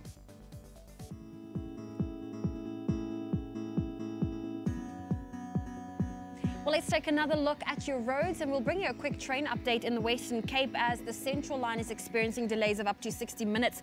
Chris Hani trains will terminate at Philippi due to infrastructure and track equipment failure. Now, commuters are advised to please make use of own alternative transports between Philippi and Chris Hani. I'll bring you a final traffic update in half an hour. More than a club, more than an appliance brand. Defy. Well, let's take another look at what to expect in your temperatures today. Another cool morning for most parts of the country. Some places having partly cloudy conditions. But let's look at those temperatures. We start off in Polokwane. Your minimum is 5, maximum 22. Mbombela 10, reaching a high of 25. If you're in Pretoria today, 8's your minimum, 21 your maximum. Johannesburg 6, reaching a high of 20. Mahikeng 623, Klerksdorp 524, Kimberley 2 with a high of 25.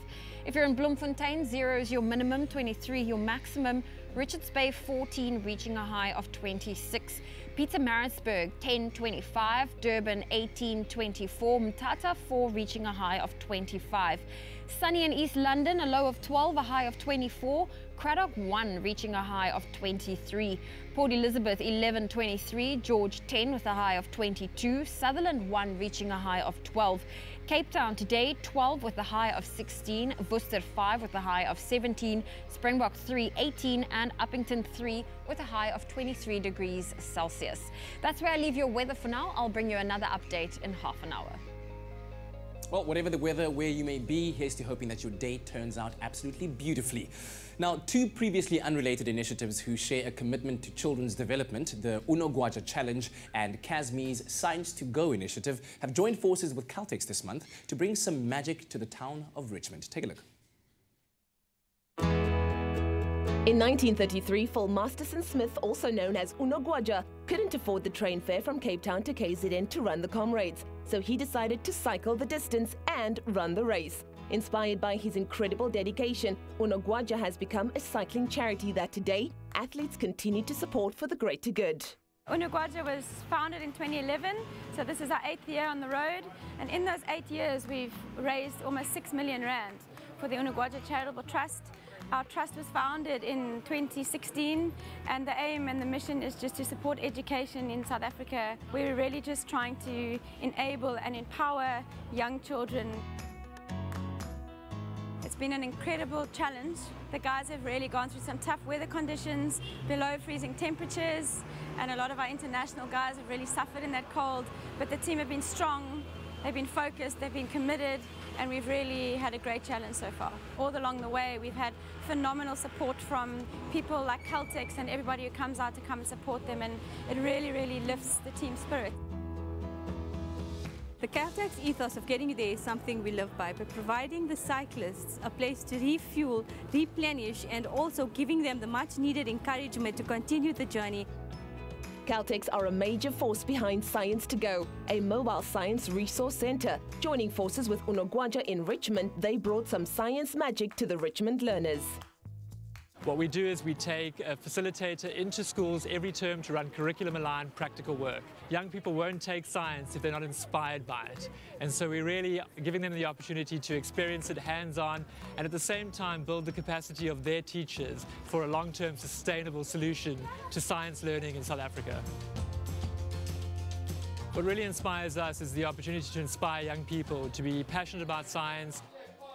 Today in class we had scientists coming to our school and we had lots of fun. I thought science was a boring subject and now I think it's cool because we learned new things that we didn't know before. One of the key things is increasing learner enrollment in physical science, but also the quality of passes that learners are able to achieve and to pursue science, technology, engineering and mathematics subjects beyond matric. The lesson, I enjoy it because it gives us education, because we must learn how to do science. I want to be a scientist. What we'd really like to see in the future is that every district in every province has access to a mobile science resource center. I learned about science and that you mustn't touch chemicals with your hands, else you can get burns. Today's lesson was very exciting and it was fun. I think I want to show one of these experiments. Science to Go reached 30 schools and 15,000 learners in their pilot phase. With Caltex on board, they expect to reach 60 schools and 30,000 learners. Respect. Absolute respect indeed. Congratulations to everyone involved in making that happen. Now, Caltex is helping you to get there by giving you the chance to win. And what do you win, you ask? Well, a Caltex voucher card to the value of 5,000 Rand. And all you have to do is SMS the keyword Caltex, then your name and city, SMS that to 33728, and you could be walking away with a 5,000 Rand voucher card. Remember that VAS rates apply, T's and C's also apply, and you can visit expressoshow.com to find them. Quality fuel, convenience, and service with a smile. Whether it's to fuel up or stock up, Caltex, it's how you get there. Well, still to come on your feel-good breakfast show, JP Sebastian reviews probably one of the biggest movies of the year. I certainly can't wait to see it, Ocean's 8. And someone I can't hear, in fact, a few people I can't wait to hear perform next, and that's coming up after the break, is the Boston Gay Men's Chorus. Stay with you on your feel-good breakfast show.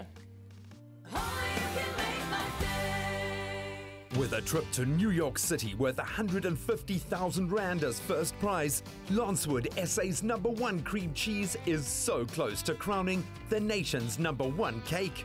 Recipes have been posted from every kitchen in the land.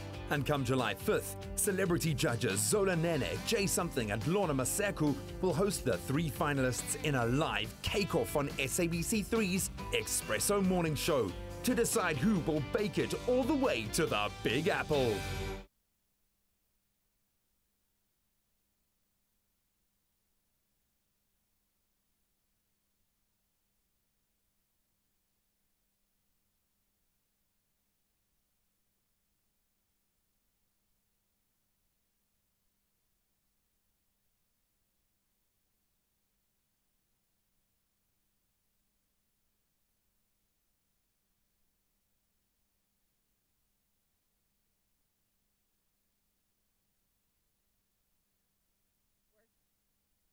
Over 100 countries watch, 36 million people every single day, and it's such an honor for us to be on the show and work with Brad Bell, who's the head writer, and we have some great storylines, obviously. People love it, and I also want to thank Princess Charlene. It's so much fun to be here every year and share in the festivities, and we want to thank...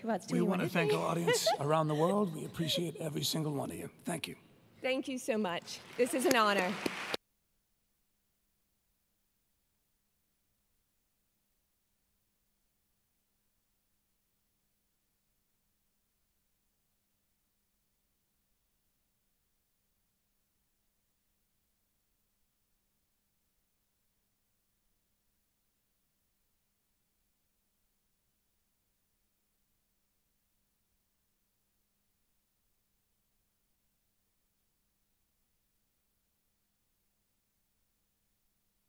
It's my feel-good breakfast show.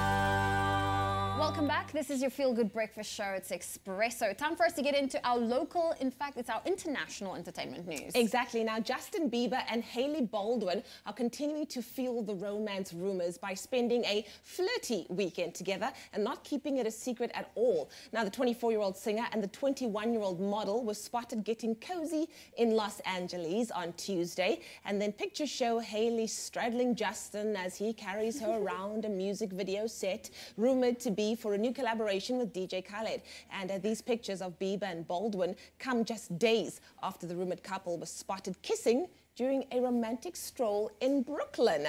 Now, of course, the two first sparked rumors back in 2015. However, due to multiple contributing factors, it didn't work out. Well, that is until recently when they decided to have another go at it.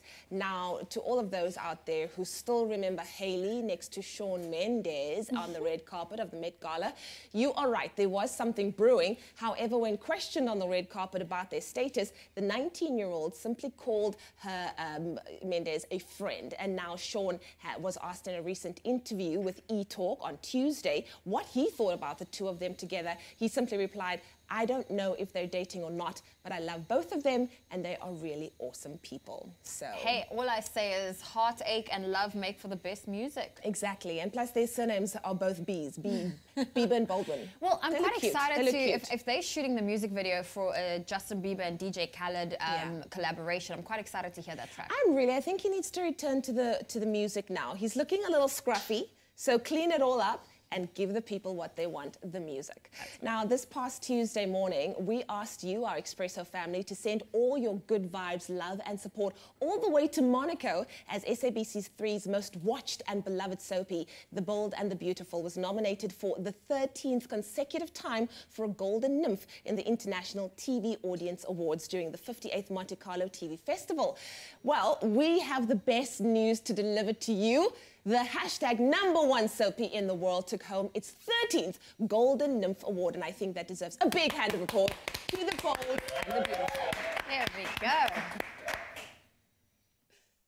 Over 100 countries watch, 36 million people every single day, and it's such an honor for us to be on the show and work with Brad Bell, who's the head writer, and we have some great storylines, obviously. People love it. And I also want to thank Princess Charlene. It's so much fun to be here every year and share in the festivities. And we want to thank... We want to thank our audience around the world. We appreciate every single one of you. Thank you.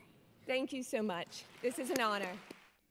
Well, that was Catherine Kelly Lang, who plays longtime favourite Brooke Logan, and Thorsten Kaye, who portrays the dashing Ridge Forester that accepted the award on behalf of the team on Tuesday night. And you know what? The show really is a distinction of holding the Guinness World Record for the most popular daytime soapy, and it only continues to grow from strength to strength after 30 years of being on air. And we all know that Bell Phillip Television Productions appreciates the constant, love and support from South African fans. So to the bold and the beautiful family, from ours to yours, we just want to say congratulations on that well-deserved award, and thank you for keeping so many people entertained. I mean, 30 years plus. We've grown That's up with them. incredible. Like, they are part of the family. And of course, SABC3 will continue to bring you all the drama on the bold and the beautiful. All right, well, there's a lot of drama happening at the cinema circuit right now. Everyone expecting Ocean's 8 to have a massive opening weekend after all of the premieres that we've seen taking place around the world. And I'm hoping that JP is equally excited. That poster looks so good. That's stylish. It's very cool. Very. Which obviously is like, if your Ocean's, sequel or installment is not stylish, you're missing out on like half the point of why these movies exist. But let's talk about the particular storyline of this, Ocean's 8. So Sandra Bullock is directly related. She is the sister of Danny Ocean, George Clooney's character from the previous ones. And so thievery runs in the family. It's in the blood. And like him, she's an organizer, arranges the team, collects, all of them with their superpowers in a way. So you got like,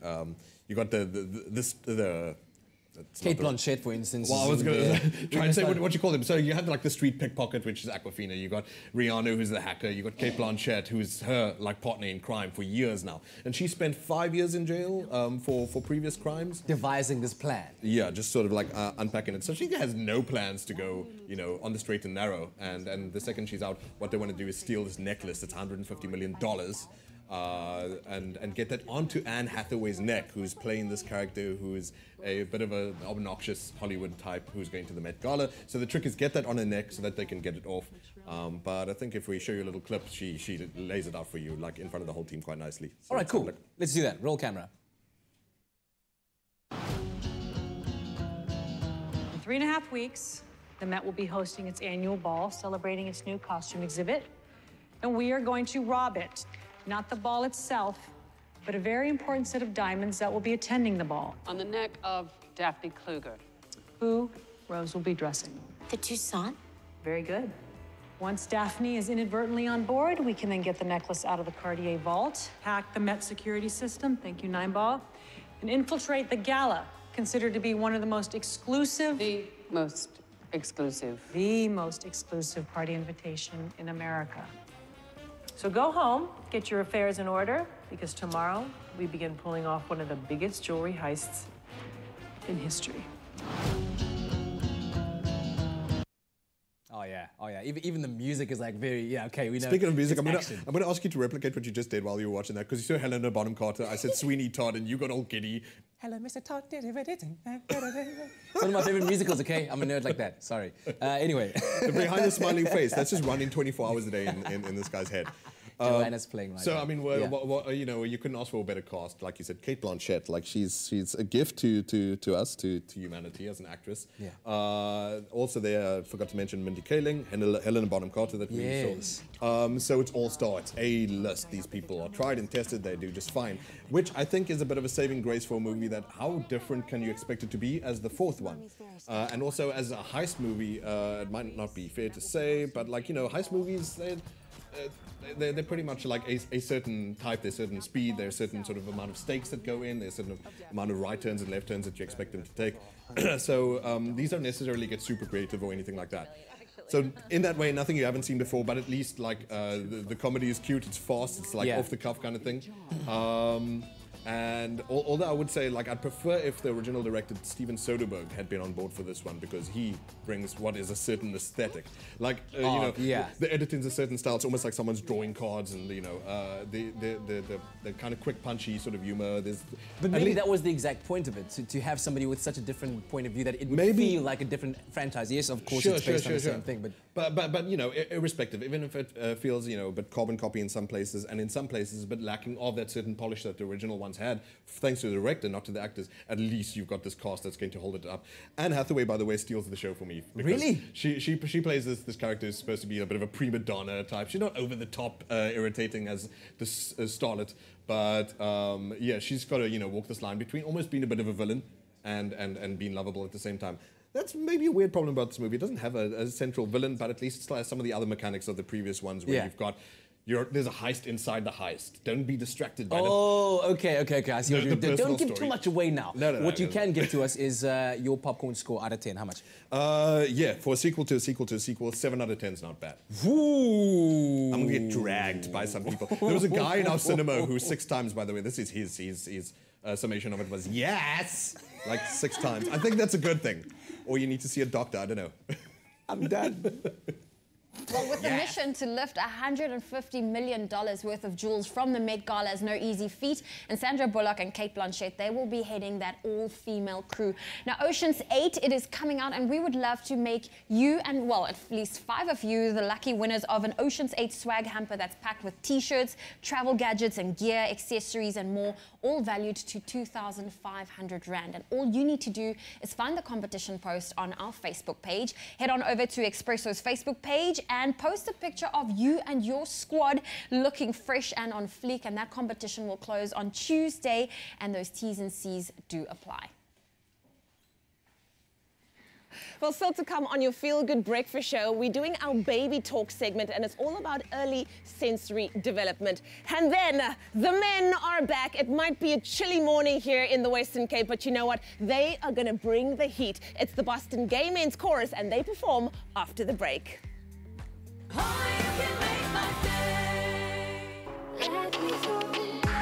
They smashed onto South African and European charts with their signature tune, Let Me Go, and we haven't been able to let no method go ever since. Well, catch the South African electronic duo taking the world by storm for the television debut of their new single, City Lights, on your Feel Good Breakfast Show, Expresso, 6 to 9 a.m. on SABC3. The stage is yours. This road where the lights are shining.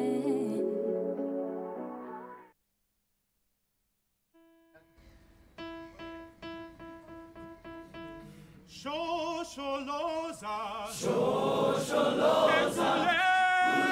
Ulestaba, Simela, Sikume, South Africa. Shosholoza,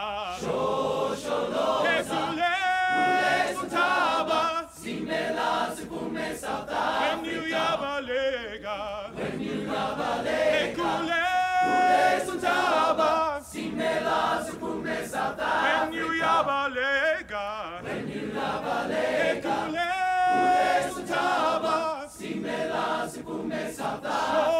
Shosholoza, Ulesutaba, Simela, Sikume, South Africa. Shosholoza, Ulesutaba, Simela, Sikume, South Africa. Away up, Simela, Simela, Simela, Sikume, South Africa. Simela, Simela, Simela, Sikume, South Africa. Simela, Simela, Simela, Sikume, South Africa. Shosholoza, Ulesutaba, Simela, Sikume, South Africa. Shosholoza, Ulesutaba, Simela, Sikume, South Africa. Yes! Come on! Guys, be watching for the release.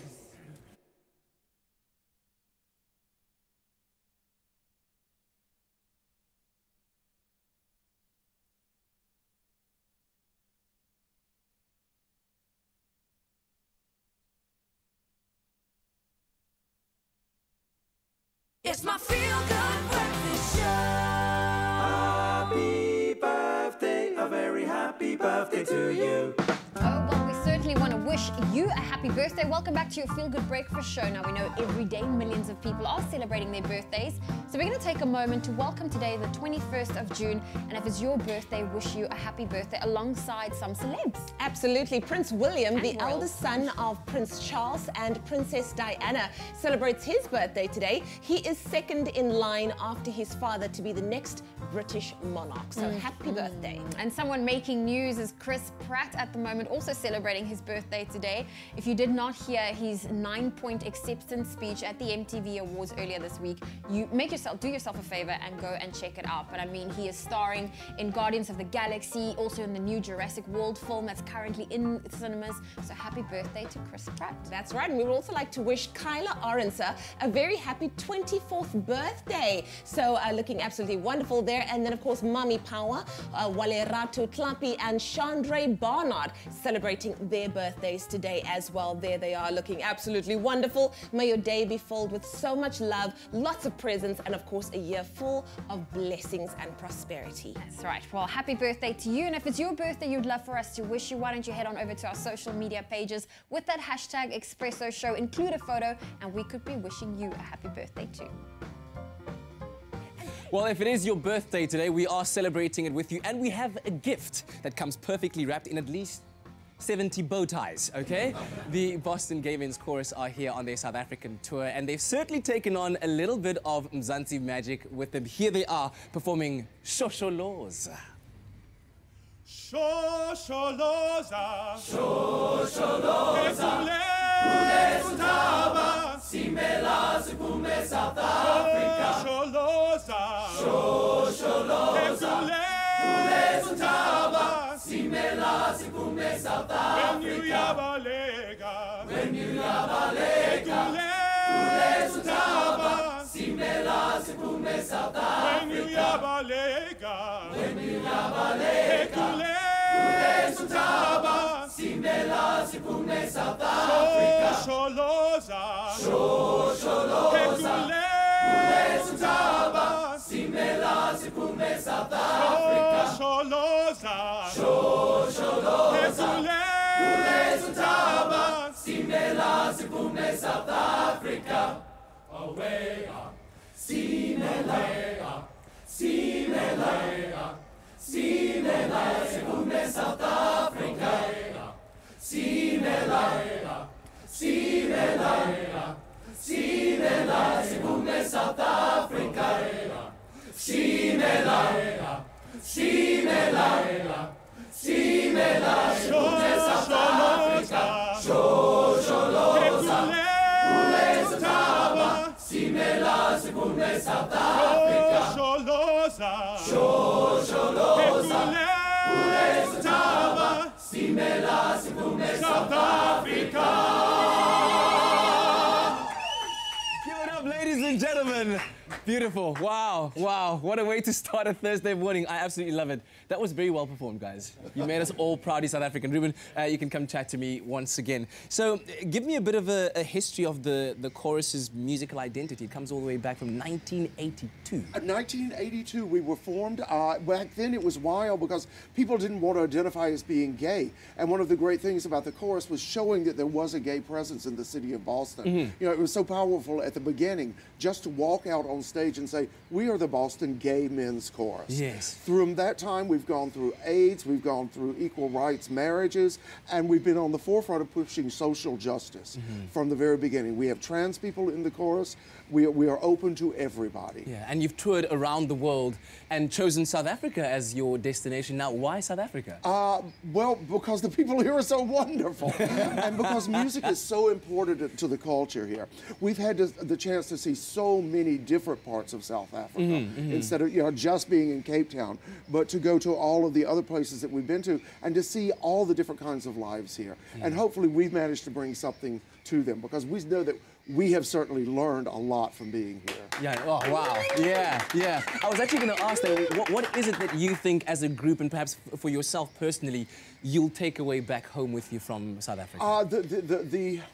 The fight that has gone on in South Africa for so long over all the social justice issues and how wonderful the people react to it. Yeah. You know, I only hope that we can react the same way with such grace as South Africans have. Yeah, hopefully picked up on some of the languages as well. We're getting there. Shosholoza was a very, very good way of doing that. Once again, tonight you'll be performing for the Pasop LGBT initiative, and people can catch you there. Just give us a bit more details of what people can expect, especially. Well, we have a really wild show. It's some American music, some African music, some singing, some dancing, soloists. It's very, very much centered about we are all one people, though. Yeah, that we are all part of the human heart. The human heart is made up by every person on this planet. Yeah. We want to build bridges, not walls. Yeah. Well, I hope that before you leave back home to Boston, that you will certainly include the Click song into your repertoire. You guys heard of the Click song? We heard it yesterday. Yeah, work on that, guys. We have to do a little work on that.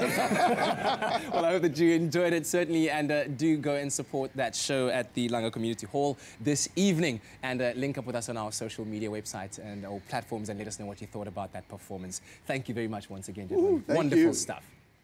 In the national news this morning, Eskom workers, represented by trade unions NUMSA, NUM and Solidarity, have rejected the power utilities wage offer of 4.7%.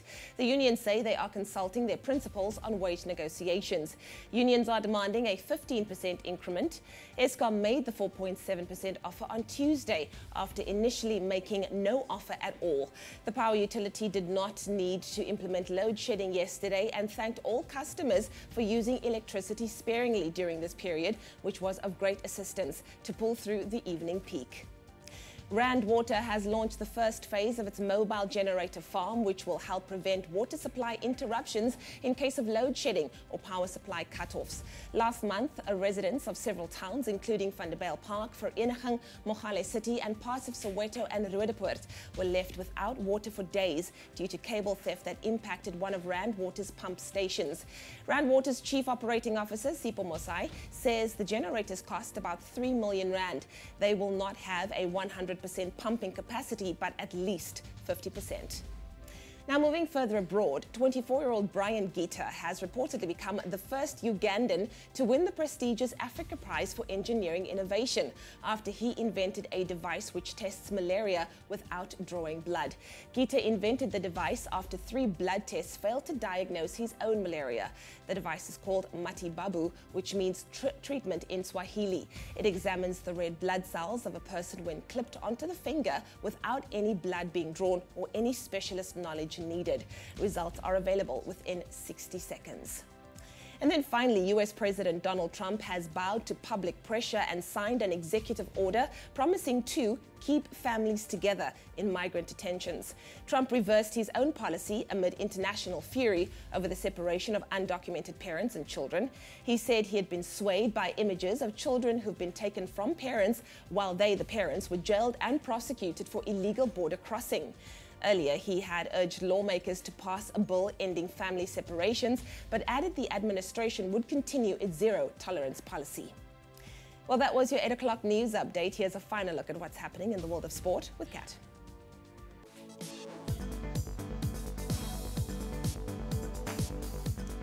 Let's take a look at the sporting news roundup. Morocco, Egypt and Saudi Arabia became the first nations to be eliminated from the 2018 World Cup after yesterday's Group A and B results. Morocco were knocked out first as they lost to Portugal by 1-0 with Cristiano Ronaldo getting on the score sheet. Elsewhere, Uruguay eliminated Saudi Arabia thanks to a 1-0 win in their match, which also saw Egypt crash out of the competition. In action tonight, Denmark face off with Australia, France are up against Peru, while Argentina tackle Croatia. In other footballing news, former Kaizer Chiefs coach Steve Komphela has been named as the new head coach of Bloemfontein Celtic.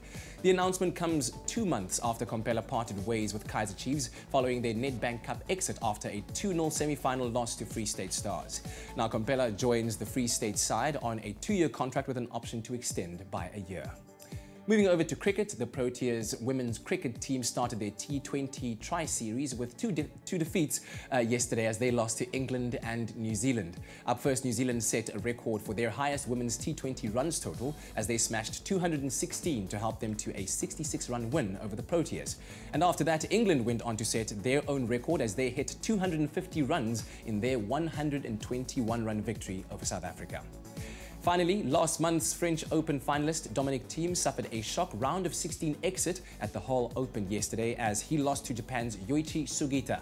Ranked 52nd in the world, Sugita claimed a career best win as he saw out the 6-2, 7-5 result to claim his second top 10 win of the season. Also in Hall Open action yesterday, there were round of 16 wins for Karen Khachanov, Denis Kudla and Roberto Bautista Agut. And that's a roundup of the sporting news this morning.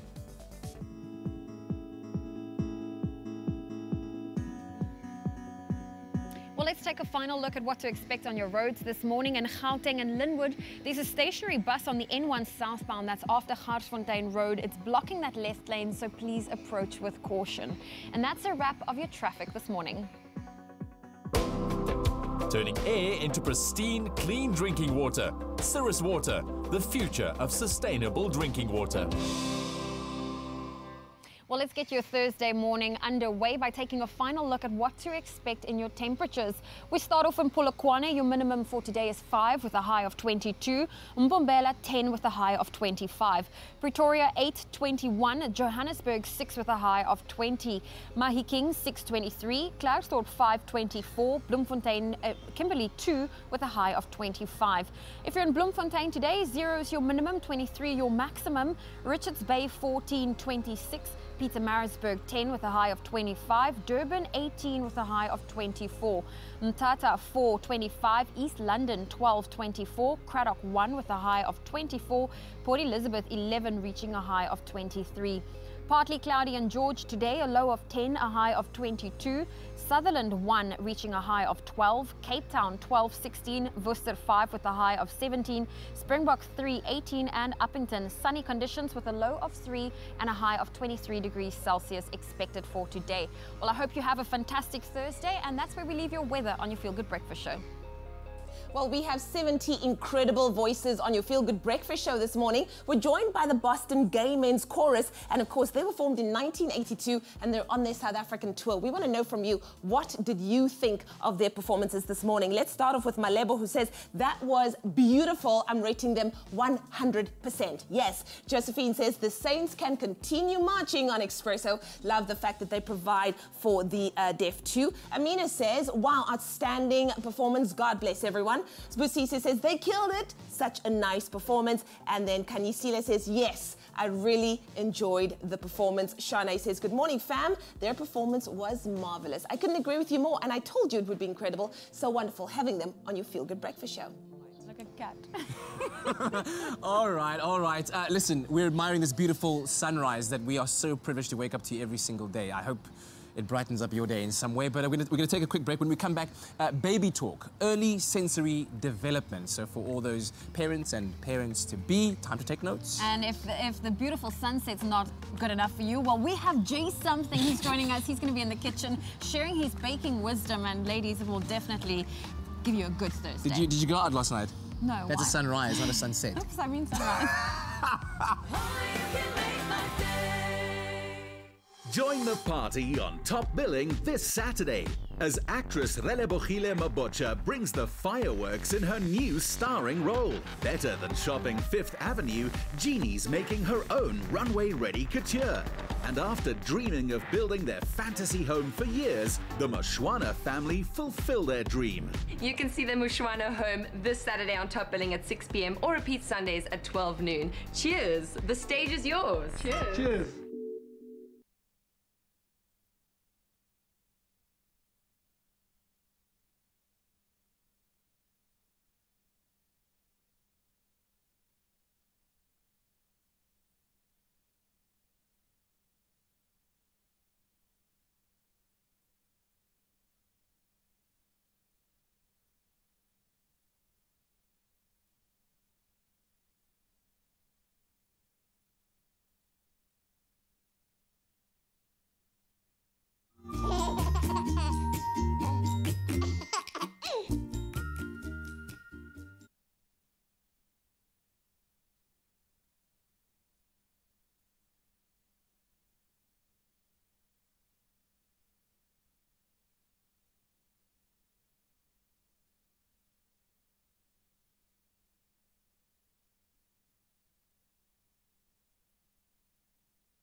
It's my feel-good breakfast show.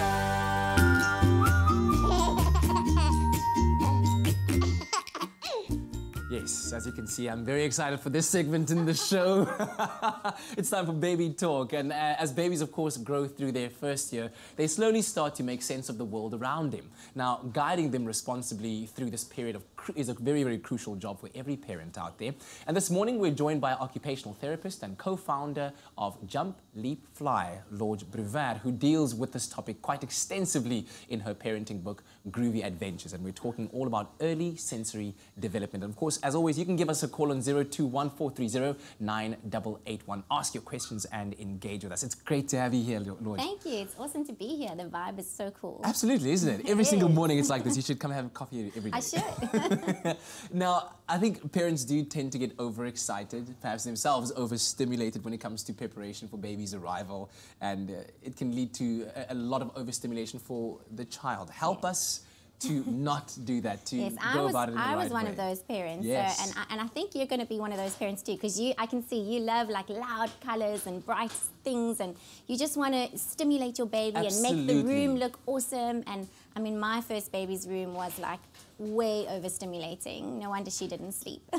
So then how do you, what should a baby's room look like? A newborn baby's room? Should it look like this? I mean, yesterday I saw another one on an Instagram story that was like very, very white, very crisp, very designed, very, you know.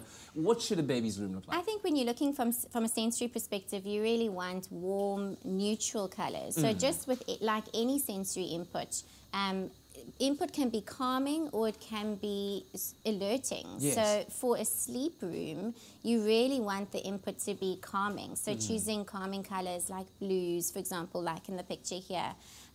Warm, neutral colours and tones. And then not a lot of contrasting things around, because babies really love contrasting colours. So that's going to draw their attention, and they're going to want to look at that all the time. And of course, they're spending a lot of time in this room as well when they're being changed, when there's bath time. Yes, especially when they're little sleepers. We call them little sleepers in our book, you know, in that 0 to 2 month stage. Yes. You know, they're really just doing a lot of sleep because they're doing a lot of cementing in their brain as they're sleeping. Yeah. Now, of course, the eyes are one of the first ways in which a baby interacts with the world. That's where that sensory stimulation comes in, feedback of the world around them. So how do the eyes develop in the first year? So at first, babies have a really blurry vision, and they don't really see everything in crisp detail like we do. So it's really important for mums actually to, when they don't feel like it, get a little bit of makeup on, because it just defines their features a little bit. And babies are really interested in faces. And there's a lot of magic that happens when a baby is looking and gazing into their mommy's eyes. It's called mirror neurons.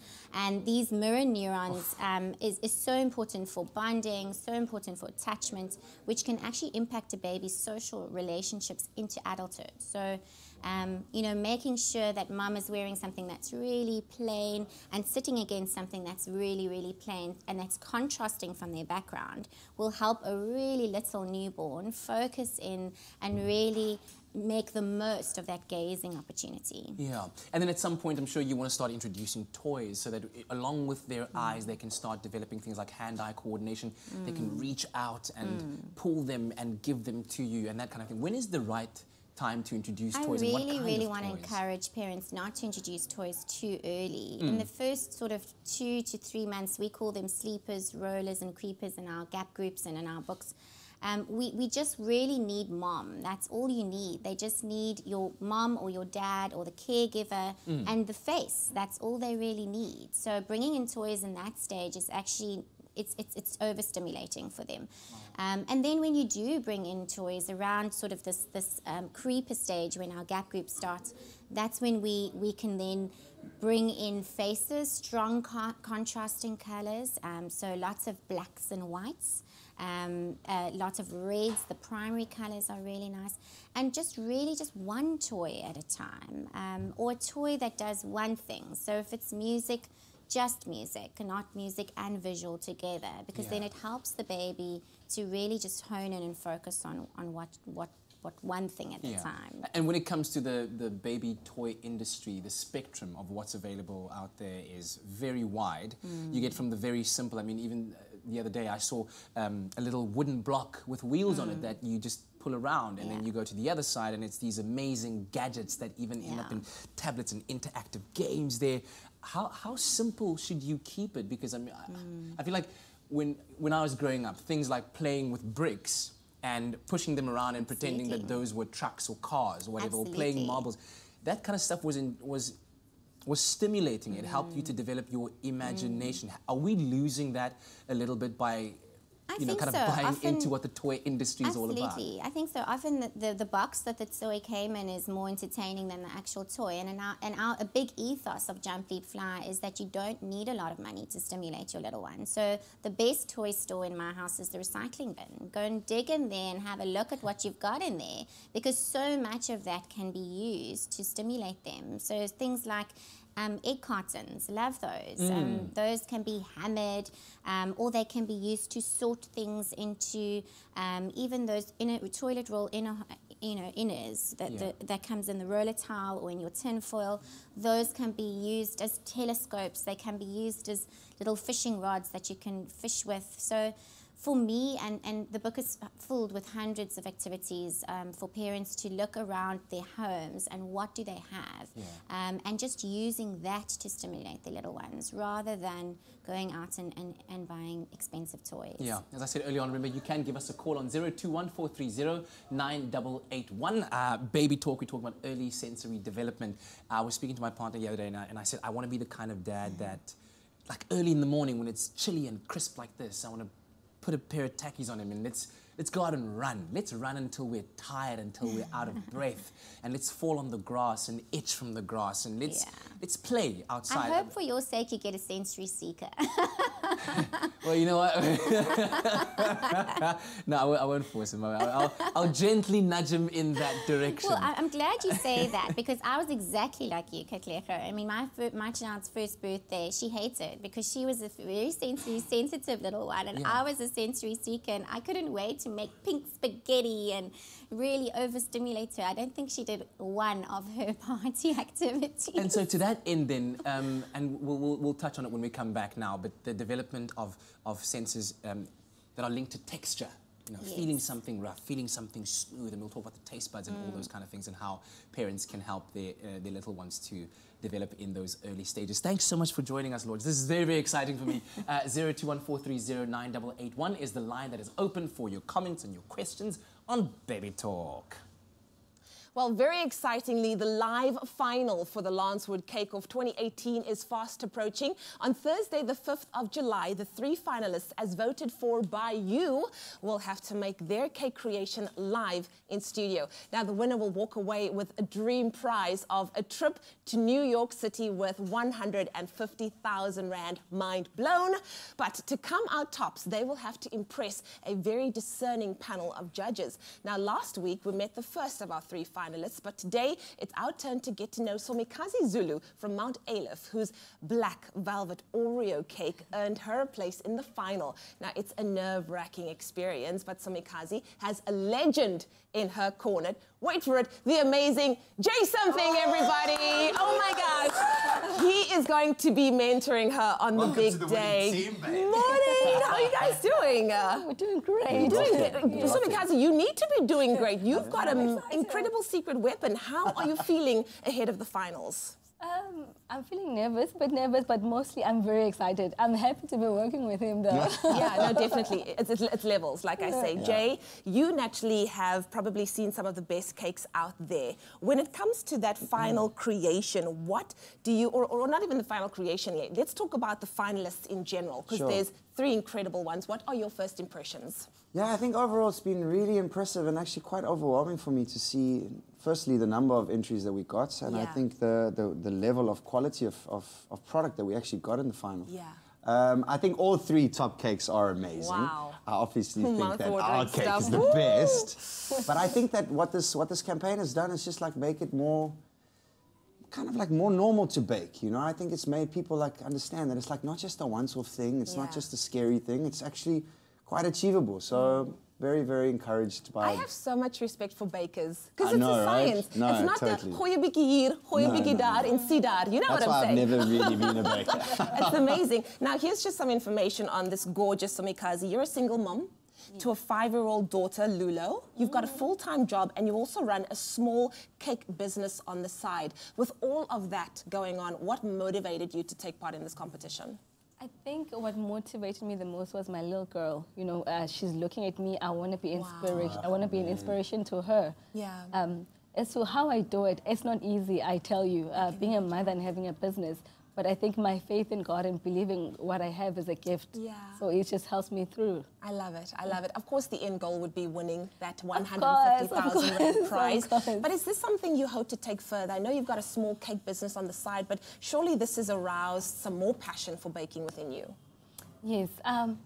I see myself stopping to work. I don't want to work anymore. I'm quite tired. Preach. Yeah. Girl, preach. You know, I want to follow my calling. I want to open my own place soon. Yeah, well, I think it can definitely be done.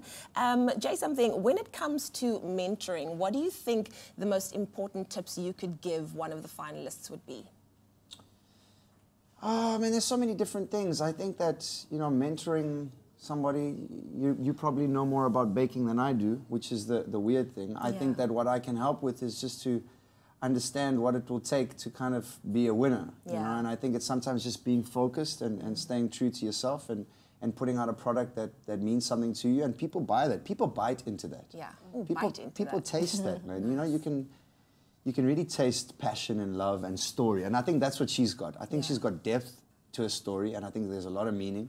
Exactly. And I think you deserve this. I do. Yeah, but we'll have to Well, see. when Jay says that, definitely, I agree. We'll have to see. Somikazi, you know what? This has been a thrilling journey, but what has been the best part of this whole Lancewood journey? It's not done yet. To have gotten where you've gotten is already amazing. But what has this Lancewood journey meant to you so far? Oh, seeing everybody working together, like the whole of South Africa coming together to push me forward. I think that was so amazing. That was so beautiful, and I'm truly grateful. And I hope to learn so much more from this. I've learned that I'm quite strong, and I love that fire in me that just comes, and I just push. I love it. And the best thing about having Jay in your corner? Oh, he's a winner. Definitely. Plus, I'm sure it's really awesome because you get some dancing and some singing in there. We're which working on this massive tier cake where it actually opens and then I come out and sing. That's actually our final We're cake. available. We are here for that. Absolutely amazing. Well, thank you so much for joining us. thank you for so having much us. for the amazing treats and, of course, that awesome cake that got you here in the first place. Can't wait to see what happens on the 5th of July. Well, there you have it. No matter how busy you are, there's always time to enjoy your passion. If you want to see more of that enthusiasm, do not, and I repeat, do not miss the final here in studio on the 5th of July. It's going to be lit. So great to, of course, meet the gorgeous Somikazi. She truly is inspiring. So good luck to all of the finalists. We can't wait to see them again at the Lancewood Cake Off and obviously taste the cake. I'm here for that. Well, we're taking a quick break on your Feel Good Breakfast show, and we're going to continue with part 2 of our baby talk, and this easing into the first phases of your baby's life. And then we're going to spend some time in the kitchen. We're going to whip up a sweet and sour chicken. That and a whole lot more still on its way, so don't go anywhere. We'll see you after the break. With a trip to New York City worth 150,000 Rand as first prize, Lancewood SA's #1 cream cheese is so close to crowning the nation's #1 cake. Recipes have been posted from every kitchen in the land. And come July 5th, celebrity judges Zola Nene, Jay Something and Lorna Maseku will host the 3 finalists in a live cake-off on SABC3's Expresso Morning Show.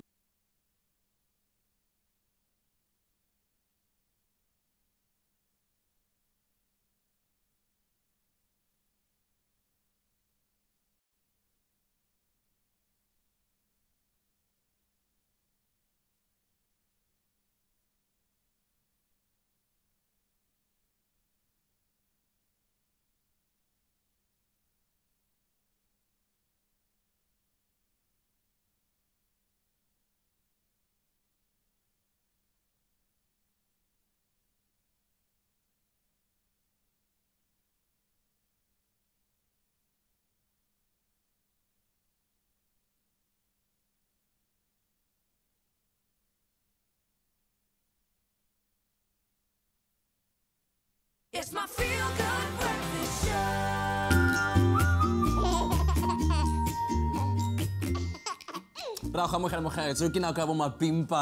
Baby Talk, and we're hanging out this morning with Lord Bruver. She's an occupational therapist and also author of the parenting book Groove Adventures that helps parents out there manage those very important development stages of a child's life in early days. We've been talking about overstimulation of senses, and we also want you to give us a call actually on 0214309881 to ask your questions and give your comments. You can follow her at Jump Leap Fly on social media. So, we were talking about textures earlier on and why it's so important for children at their early stages of life to develop a sense of touch and different textures. Why is that so important? So the touch sense is actually one of the senses that are most mature at birth. And the little one uses their touch sense to actually get to know their mum. It's how they actually taste and get to know who's actually holding them. So that before they can recognize mum's or dad's voice or recognize what they look like, they recognize how they taste or how they feel. And so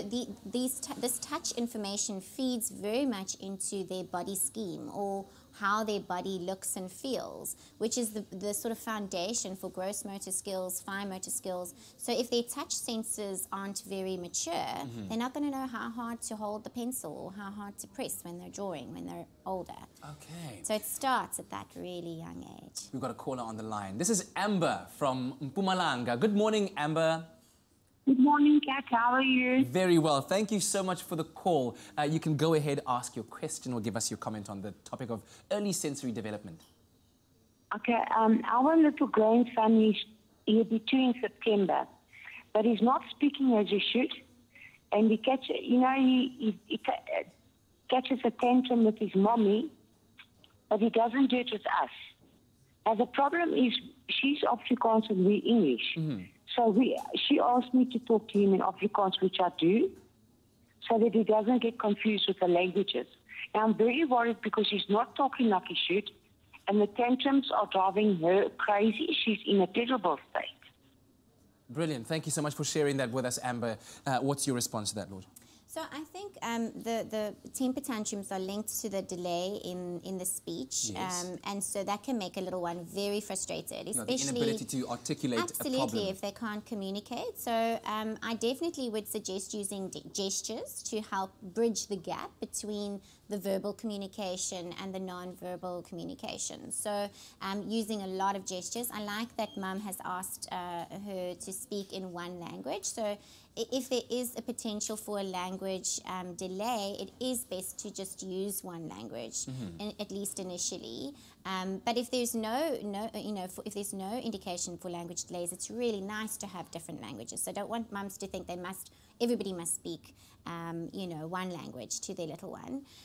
But I would also really just look at baby sign language and just bringing in lots of cues, up or more, or finish, just to help the little one. In that intermediary stage until the vocabulary has developed, until the understanding has developed. Absolutely, and also a lot of play opportunities for give and take. So lots of turn-taking games and lots of sharing games will definitely help this little one get this idea of give and take of a conversation. Yes, brilliant. Thank you so much for that question, Amber. And of course, as I said, you can follow at Jump Leap Fly. That is Lord's handle on social media, and I'm sure she'll be willing to take your questions as well. So that line's still open, 021-430-9881.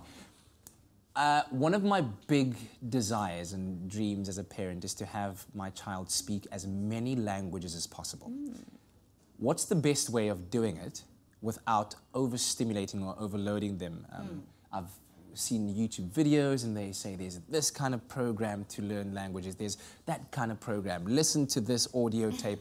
One parent speaks one language, another parent speaks another language. If another person comes in, a third party, they introduce a different language, or you split it up into days. On Mondays, Wednesdays, and Fridays, you speak Setswana. On Tuesdays and Thursdays, you speak English. On Saturdays, you speak Afrikaans. In the week.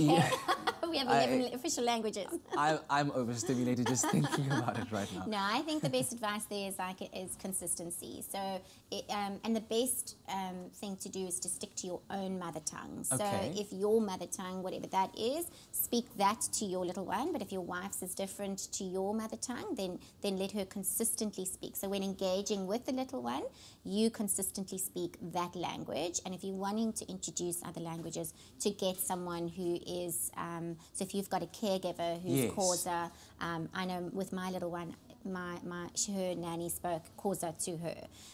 But when we engaged, we still spoke English to each other, obviously, because I can't Okay, so that happens. So mommy and daddy speak English to each other, but we speak Setswana and they speak Afrikaans there. And is that okay to do from like day one? Absolutely, absolutely. So the only thing I would say is consistency, and don't try not to swap while you're engaging. Yeah, because one he's gonna like flip around like, hey, daddy, can't do no words. Let's take a call. 0214309881. Lynn is on the line. Good morning, Lynn. Hi, good morning, Kat. How are you? Very well. Thanks so much for the call. You can go ahead. Okay, so what I wanted to know is my son, he's a year and 3 months. He's just recently off the breast for almost 2 months. But still, when he's drinking bottle, he wants to stimulate my breast, so to say. So he won't fall asleep or calm down without rubbing it, even when I'm in public. So is this part of the sensory stimulation still developing, or... That's a brilliant question. I love that question. It's a really good question because what the baby is actually doing there is he's using touch to self-soothe, and he's being very clever because we want babies to learn how to soothe. We obviously don't want them to use inappropriate things. So what I would try and do is find something that feels the same and can meet that touch need, but is more socially appropriate for mom. Do you have any suggestions of what that might be? I would look at all your sort of touch toys, you know, like squishy balls or stress balls or something, or even it could be a taglet, like a very sort of satiny ribbon sewn onto a special taglet that she uses with the bottle. I would definitely explore some options there. And then what we may need to do is break the habit. So if she has stopped breastfeeding, then get dad along or caregiver along to sort of just for a period of time of a week or 2 weeks, just get them to do all the feeds so that we can break that habit. We have so much to discuss. We need more time. We need more time. 3 hours of this. The sense of taste. Yes. How important is that to develop that from early on, and how do you do it? So, like I said, that's one of the first senses and the most mature senses at birth. And they actually have a very sweet tooth. That's why breast milk is so sweet. So they can distinguish between salty and sweet. But it's really important for us not to expose them too much to different varieties. They actually like quite bland food in the beginning, especially when introducing the new textures. I know that there's a lovely new book out, Weaning Sense, that gives mums great ideas for introducing various tastes and textures. And we definitely want to do that early because we don't want fussy feeders. Because I was making mac and cheese the other day, already preparing for him liking it. So I can ease up on the gourmet stuff for now. We've got a caller on the line. This is Diana on the line from Cape Town. Good morning, Diana. Hi. Hi. How are you, Diana? Thanks so much for calling us. You can go right ahead. Yes, I just want to say that my grandson is 11 months old, and I've been singing to him and playing baby songs to him since he was born. And just to prove how awesome it works is the fact that when he's upset, when he's very, very upset, I would start singing to him one specific song, Cowboys Don't Cry, and he immediately calms down. That's amazing. So it just proves how it works for a baby. And just tell me quickly, Diana, what songs were you playing or singing for him? The one specific song is Cowboys Don't Cry. Oh. And he absolutely loves it. He immediately calms down. You know what? I was actually going to ask you to give us a rendition of that because I really want to hear it right now. I can't sing. Oh, he loves my songs. I said it's horrible, the worst voice, but he loves my songs. That is such a beautiful thing. Thanks for sharing that with us, Diana. So familiarizing your little one to some of your favorite songs that soothe. And that can start when they're in the room, really, you know, because they can hear muted, obviously, if you would imagine what you would hear underwater. They can hear mom's voice, they can hear dad's voice, and so playing that music and then using that music to soothe them when they're little is a really great idea. So just like the other little baby was using touch to self-soothe, clearly this little baby is now using sound or music to self-soothe. And that just shows how each one of us are different. Just like we have unique personalities, we all have a unique sensory temperament. And it's so important for parents to respond to their baby's cues and to know what their little one's temperament is.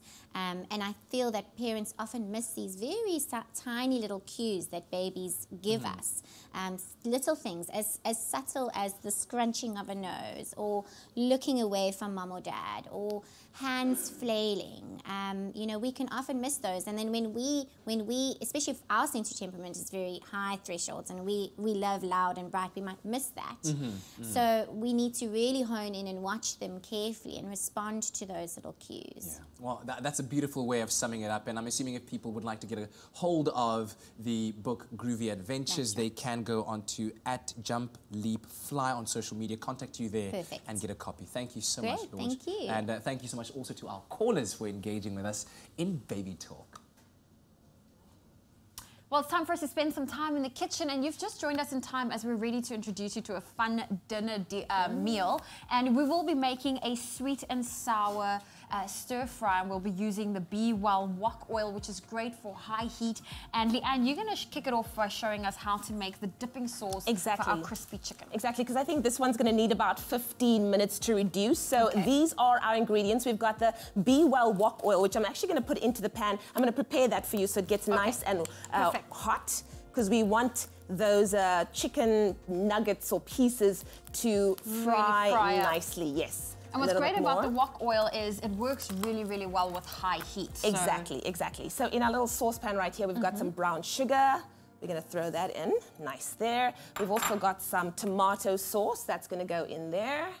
We've got our pineapple juice. Bring some sweetness into the mix too. And that's what's going to give it that Asian flavor. Absolutely. We've got some vinegar. That's going to go in there. Your oil is heating up nicely. Garlic powder. Get in there, garlic powder. Trying to be... Take that off for just a split second. And then, of course, some soya sauce. Oh, I love soya sauce. It's those lovely Asian flavors. Okay, so what we're gonna do is we're just gonna make sure that it mixes really well, and then we're gonna give it time to reduce for 15 minutes, and it's gonna become delicious and sticky and thick, just how we like our dipping sauce. Okay, so I see you've got my oil ready here, so let's quickly jump into the chicken, and we wanna get that crispy batter around our chicken. So I've got some garlic powder, some onion powder, some chili, as well as some salt that I'm going to mix into with a little bit of flour. Nice. There we go. And the idea is you want to create those lumps. So I'm going to add a little bit of water to get that bread consistency. So it's quite thick and lumpy, but that's what we want. Because that's what's going to create the crispiness of the chicken. Yes. So now that we've got our, I'm going to call it our flavored flour, our spicy flour ready for the batter. Nice. We're going to take the chicken and just dip it into a little a beaten egg. There we go. And we're going to... While you're busy doing that, I actually forgot the pièce de résistance, which is the Be Well canola mayo, reduced oil mayonnaise. Okay. And this is also going to add that creamy texture because it's got that fat content that we need for our sauce as well. So I'm going to add a healthy dollop of it in there. Okay. There we go. And then just mix that up. A great technique that I saw earlier in the week is you really have to press the flour mixture to it to really create that crispy we want coating. It extra crispy. There we go. So Lee, I'm going to be coating the chicken if you don't mind popping it into our pan. Absolutely. There we go. Right, so I'm just going to move this over there because we do have a dipping sauce already prepared. This oil is so nice and hot. There we go. Can I drop it? Go for it. Drop it. All right. Now, our keyword for you this morning is Be Well. If you'd love to have this recipe and link sent directly to your phone, SMS Be Well to 33728, and we will do exactly that. Wonderful. Okay, I think we've got one more because we've got 5 pieces. We need even numbers. No, we're going to go with 7. Are we going to go with 7? Who's getting that extra piece? Sharing is caring, so we'll just split it in half. Frying away nicely. There that we keyword go. once again is Be Well to 33728. Send it to us. We will send you the ingredients list and the list of ingredients that you need and the link to the recipe, and you could be making this yourself. But there we go, ta-da! Because this is what TV is all about. We've already got one prepared. Zoe and I have been slogging in the kitchen the entire morning to make sure we've got an example of this. Your beautiful chicken and, of course, the dipping sauce as well. I think you should give it a go. Listen, I'm available. I'm going to taste it. Go for it. Can I use our chopsticks? There we go. There we go. Our keyword this morning is Be Well. Okay, don't use the chopsticks. 728. SMS that keyword to get the link and the recipe sent directly to your phone. Shall I? Yeah, go for it. One after Amazing. two. Amazing, amazing, amazing. So good. Gonna wash my hands. See you after the break. We'll see you after the break.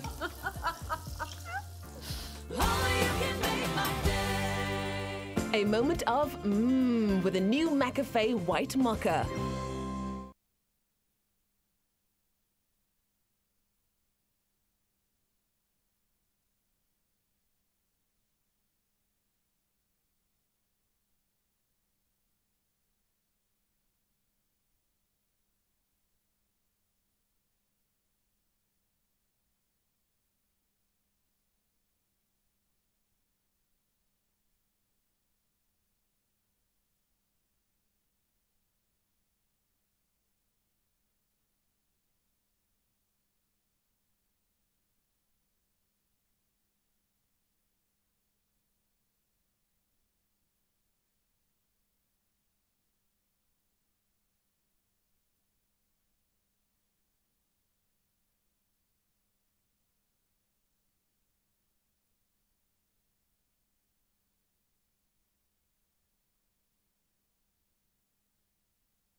It's my feel-good breakfast show.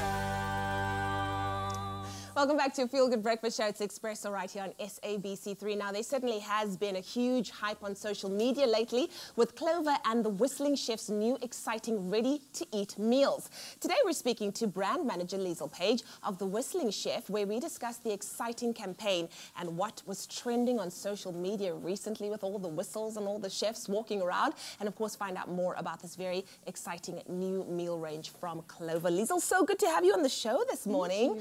What an exciting campaign. I remember when I first saw it on social media, I was blown away. I was like, what is going on? You certainly built that intrigue and that drama. But let's talk more about the creative concept behind the Whistling Chef campaign. How did you come up with this very interesting concept? So with the Whistling Chef being such a unique, different product for us, for Clover, we thought we need to do something a little bit different, something out of the ordinary. So as a team, we sat and we strategized and we thought, why don't we make the Whistling Chef come alive? So we got chefs, dressed up as chefs, go around to different cities, walking around and whistling. So with the unbranded, unnamed, random people walking around, dressed as chefs, whistling. And that created the curiosity and talkability that we needed for the reveal event. I really love it. It was so original. Nothing like this has ever been done before. But what was lovely is you also included really amazing influencers to get involved as well. How did that whole process come together, and what is your favorite from this range? But let's first talk about the influencers. So with the influencers, again, we needed people that came from different regions, different backgrounds, had different voices. Of course. And then also their lifestyles had to suit the brand. So we wanted moms, we wanted students, we wanted people active, busy lifestyles who could benefit from the Whistling Chef range. And therefore, someone like Paul Tusi was the perfect match for us. Stunning. Which kind of shows that this is kind of available for everybody. It's not for one particular market out Not there. at all. Yeah. Because if you're a mom, you need a night off. Yes. If you're a student, the last thing on your mind is cooking. And sometimes you're just a busy lifestyle, but you still want to have a healthy, nutritious meal. Very, very cool. Let's talk about the healthy, nutritious meals in this range.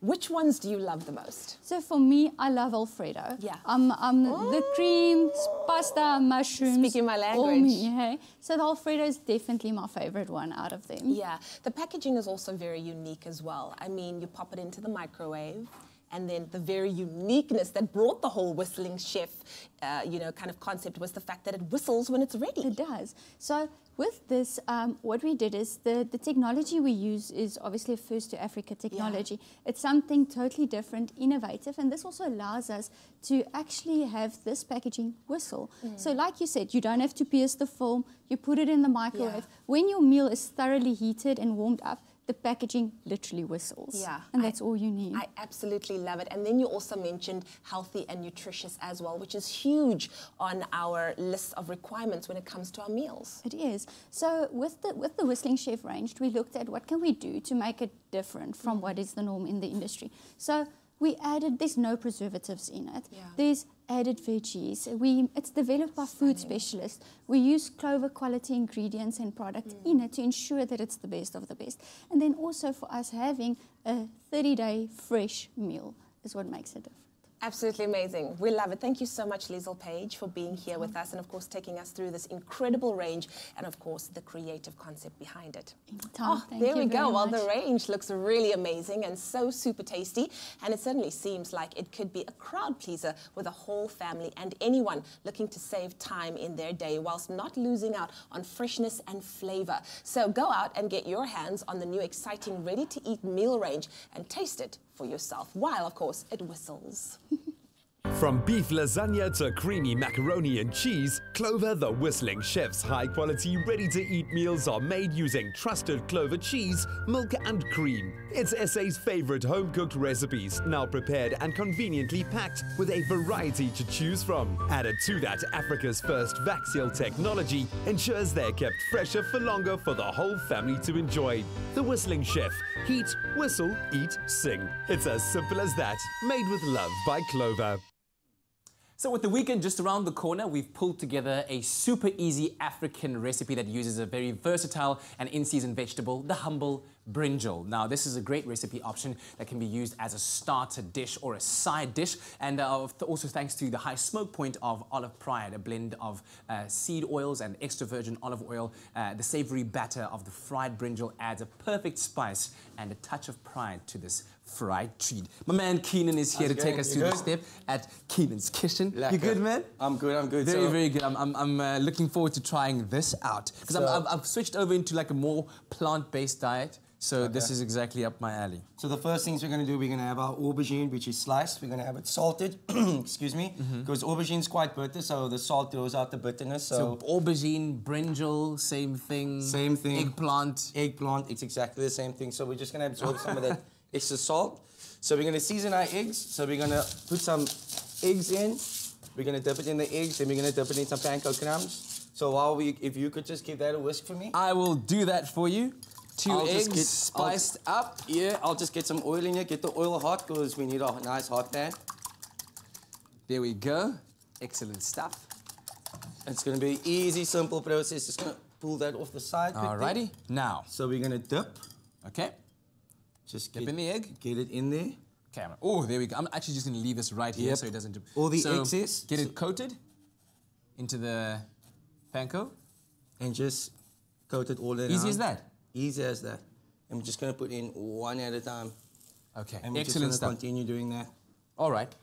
So while you do that, you at home can SMS the keyword Clover to 33728. We'll send you a list of the ingredients as well as the recipe so that you can make your own nice starter, as we said, maybe a side dish, depending on what you're cooking on the day. What would you ideally have if you were serving this as a side dish or even as a starter? What would you follow it up with in your main course? I would do some I don't know how some people feel about it, but I'll do some poached eggs with this. Oh. I would definitely do some poached eggs. I'll do a little bit of On top of it, Summer? Definitely. Like Look a little at play you, on a bro. Benedict, you know, for some people who are health conscious who don't want to eat the English muffin. Then you could truly call it an eggs Benedict. And it Do will you know add what I mean? awesome crunch factor. So what we got here, we're just going to do some mint. A little rough chop of mint. We have some tahini paste. So we're going to add a little bit of tahini. Okay, you go ahead and do that. There's the stuff that goes in hummus. Okay. This is the tahini. Okay. Tahini paste. We're going to do a little bit of honey, because that's what's going to make it sweet. You know what I like about this? While you're making that over there in the Olive Pride, a blend of seed oils and extra virgin olive oils, that you've got it at a pretty high heat, but there's a high smoke point in the oil. yes. So you don't have to be rushing back and forth to your pan to I'm check monitoring that it, I'm just checking that it's going It's cool, slowly. like it's doing well. It's doing well, so I like that. It's doing all the work for me. So you just want to get it nice until it's golden brown on each side. You don't want to get it too dark. Makes it easier for stressed out cooks like me, bro. Like, I'm one of those people when I cook, I have to stare at the pot like this. It's all about timing. it's all about letting the pan do the work for you. So it's actually so hot that I don't actually need to keep it on here anymore. Excellent. I can literally take it off here because the heat's That still in the residual pan. heat is still in there. So All right. we're gonna add a little bit of fresh mint to this because mint just adds that nice freshness to it. Beautiful. I'll tell you what, while we finish this up, I'm going to let everyone know at home, SMS the keyword Clover to 33728. Let's show you a quick little recap of how we got to this stage, and we'll serve it up nicely for you to see. Add a touch of pride with this African-inspired light and crispy fried brinjal treat. You will need Olive Pride, a blend of seed oils and extra virgin olive oil, a 1/4 cup of Clover Bliss double cream, 2 brinjals, 1½ cups of breadcrumbs, 2 eggs, 1/3 of a cup of tahini, a handful of chopped mint, 2 tablespoons of honey, salt and pepper to taste. Start off by slicing the brinjals into 1.5 centimeter rounds. Place the brinjal rounds onto a plate and sprinkle each round with salt. Leave the slices to sit for 25 minutes to draw out the water. Dip the brinjal rounds into the egg mixture and then dip into breadcrumb, coating each side of the slices and set aside.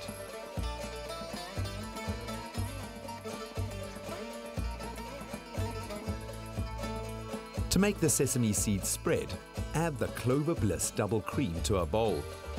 Add the tahini and honey. Season with salt, pepper and mint and stir to combine. To fry off the brinjal rounds, add a touch of pride to a frying pan and bring to a medium to high heat. Fry the brinjals for 2 to 3 minutes on each side until golden brown and allow to cool. Serve the crispy brinjals with the sesame seed spread. This delicious recipe makes for a great starter or side dish. Made with love by Clover.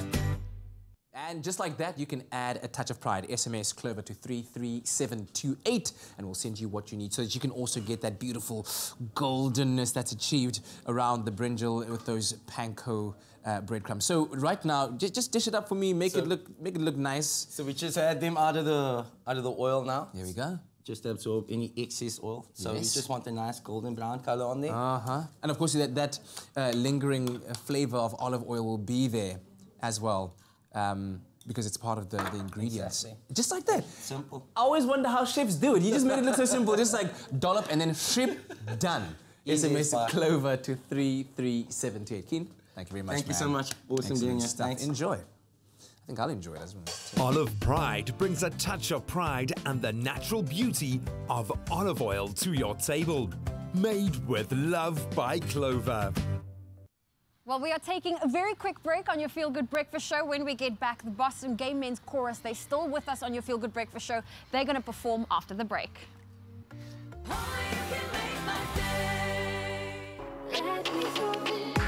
They smashed onto South African and European charts with their signature tune, Let Me Go, and we haven't been able to let no method go ever since. Well, catch the South African electronic duo taking the world by storm for the television debut of their new single, City Lights, on your Feel Good Breakfast Show, Expresso, 6 to 9 a.m. on SABC3. The stage is yours. This road where the lights are shining.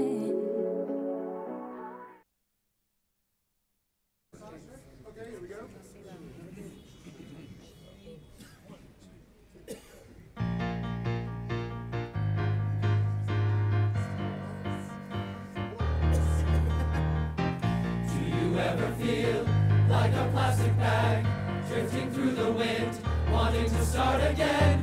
Do you ever feel so paper thin, like a house of cards, one blow from caving in? Do you ever feel already buried deep, 6 feet under screams that no one seems to hear a thing? Do you know that there's still a chance for you, 'cause there's a spark in you? You just gotta ignite the light and let it shine. Just own the night like the 4th of July. 'Cause baby, you're a firework. Come on, show 'em what you're worth. Make 'em go up, up, up as you shoot across the sky. High, high. Baby, you're a firework. Come on, let your colors burst. Make 'em go up, up, up. You're gonna leave them all in up, up, up. You don't have to feel.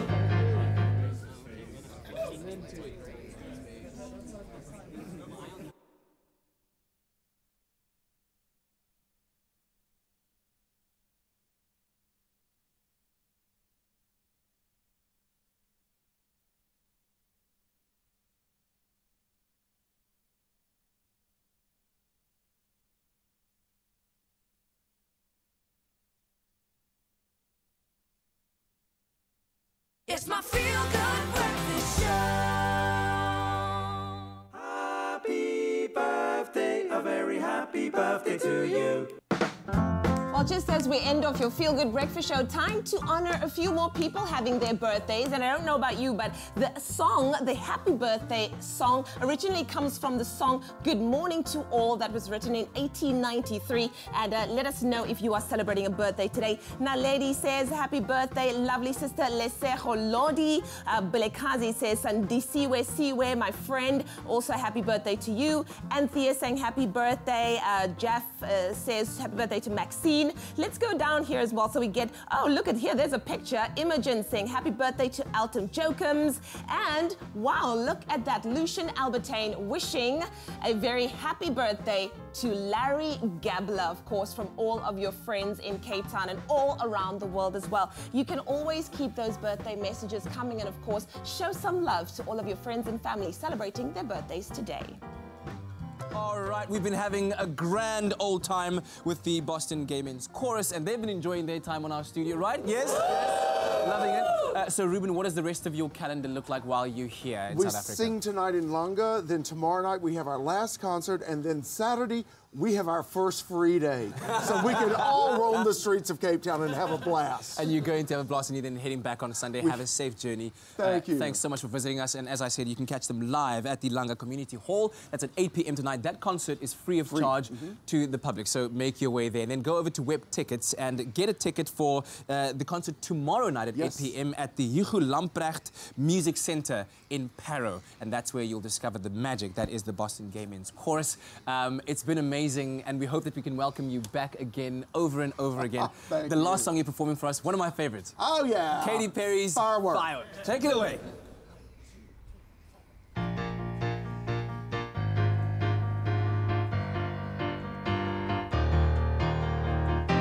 Do you ever feel like a plastic bag drifting through the wind, wanting to start again? Do you ever feel so paper thin, like a house of cards, one blow from caving in? Do you ever feel already buried deep, 6 feet under screams and no one seems to hear a thing? Do you know that there's still a chance for you, 'cause there's a spark in you? You just gotta ignite the light and let it shine. Just own the night like the 4th of July. 'Cause baby, you're a firework. Come on, show 'em what you're worth. Make 'em go up, up, up as you shoot across the sky. Baby, you're a firework. Come on, let your colors burst. Make 'em go up, up, up. You're gonna leave 'em all in up, up, up.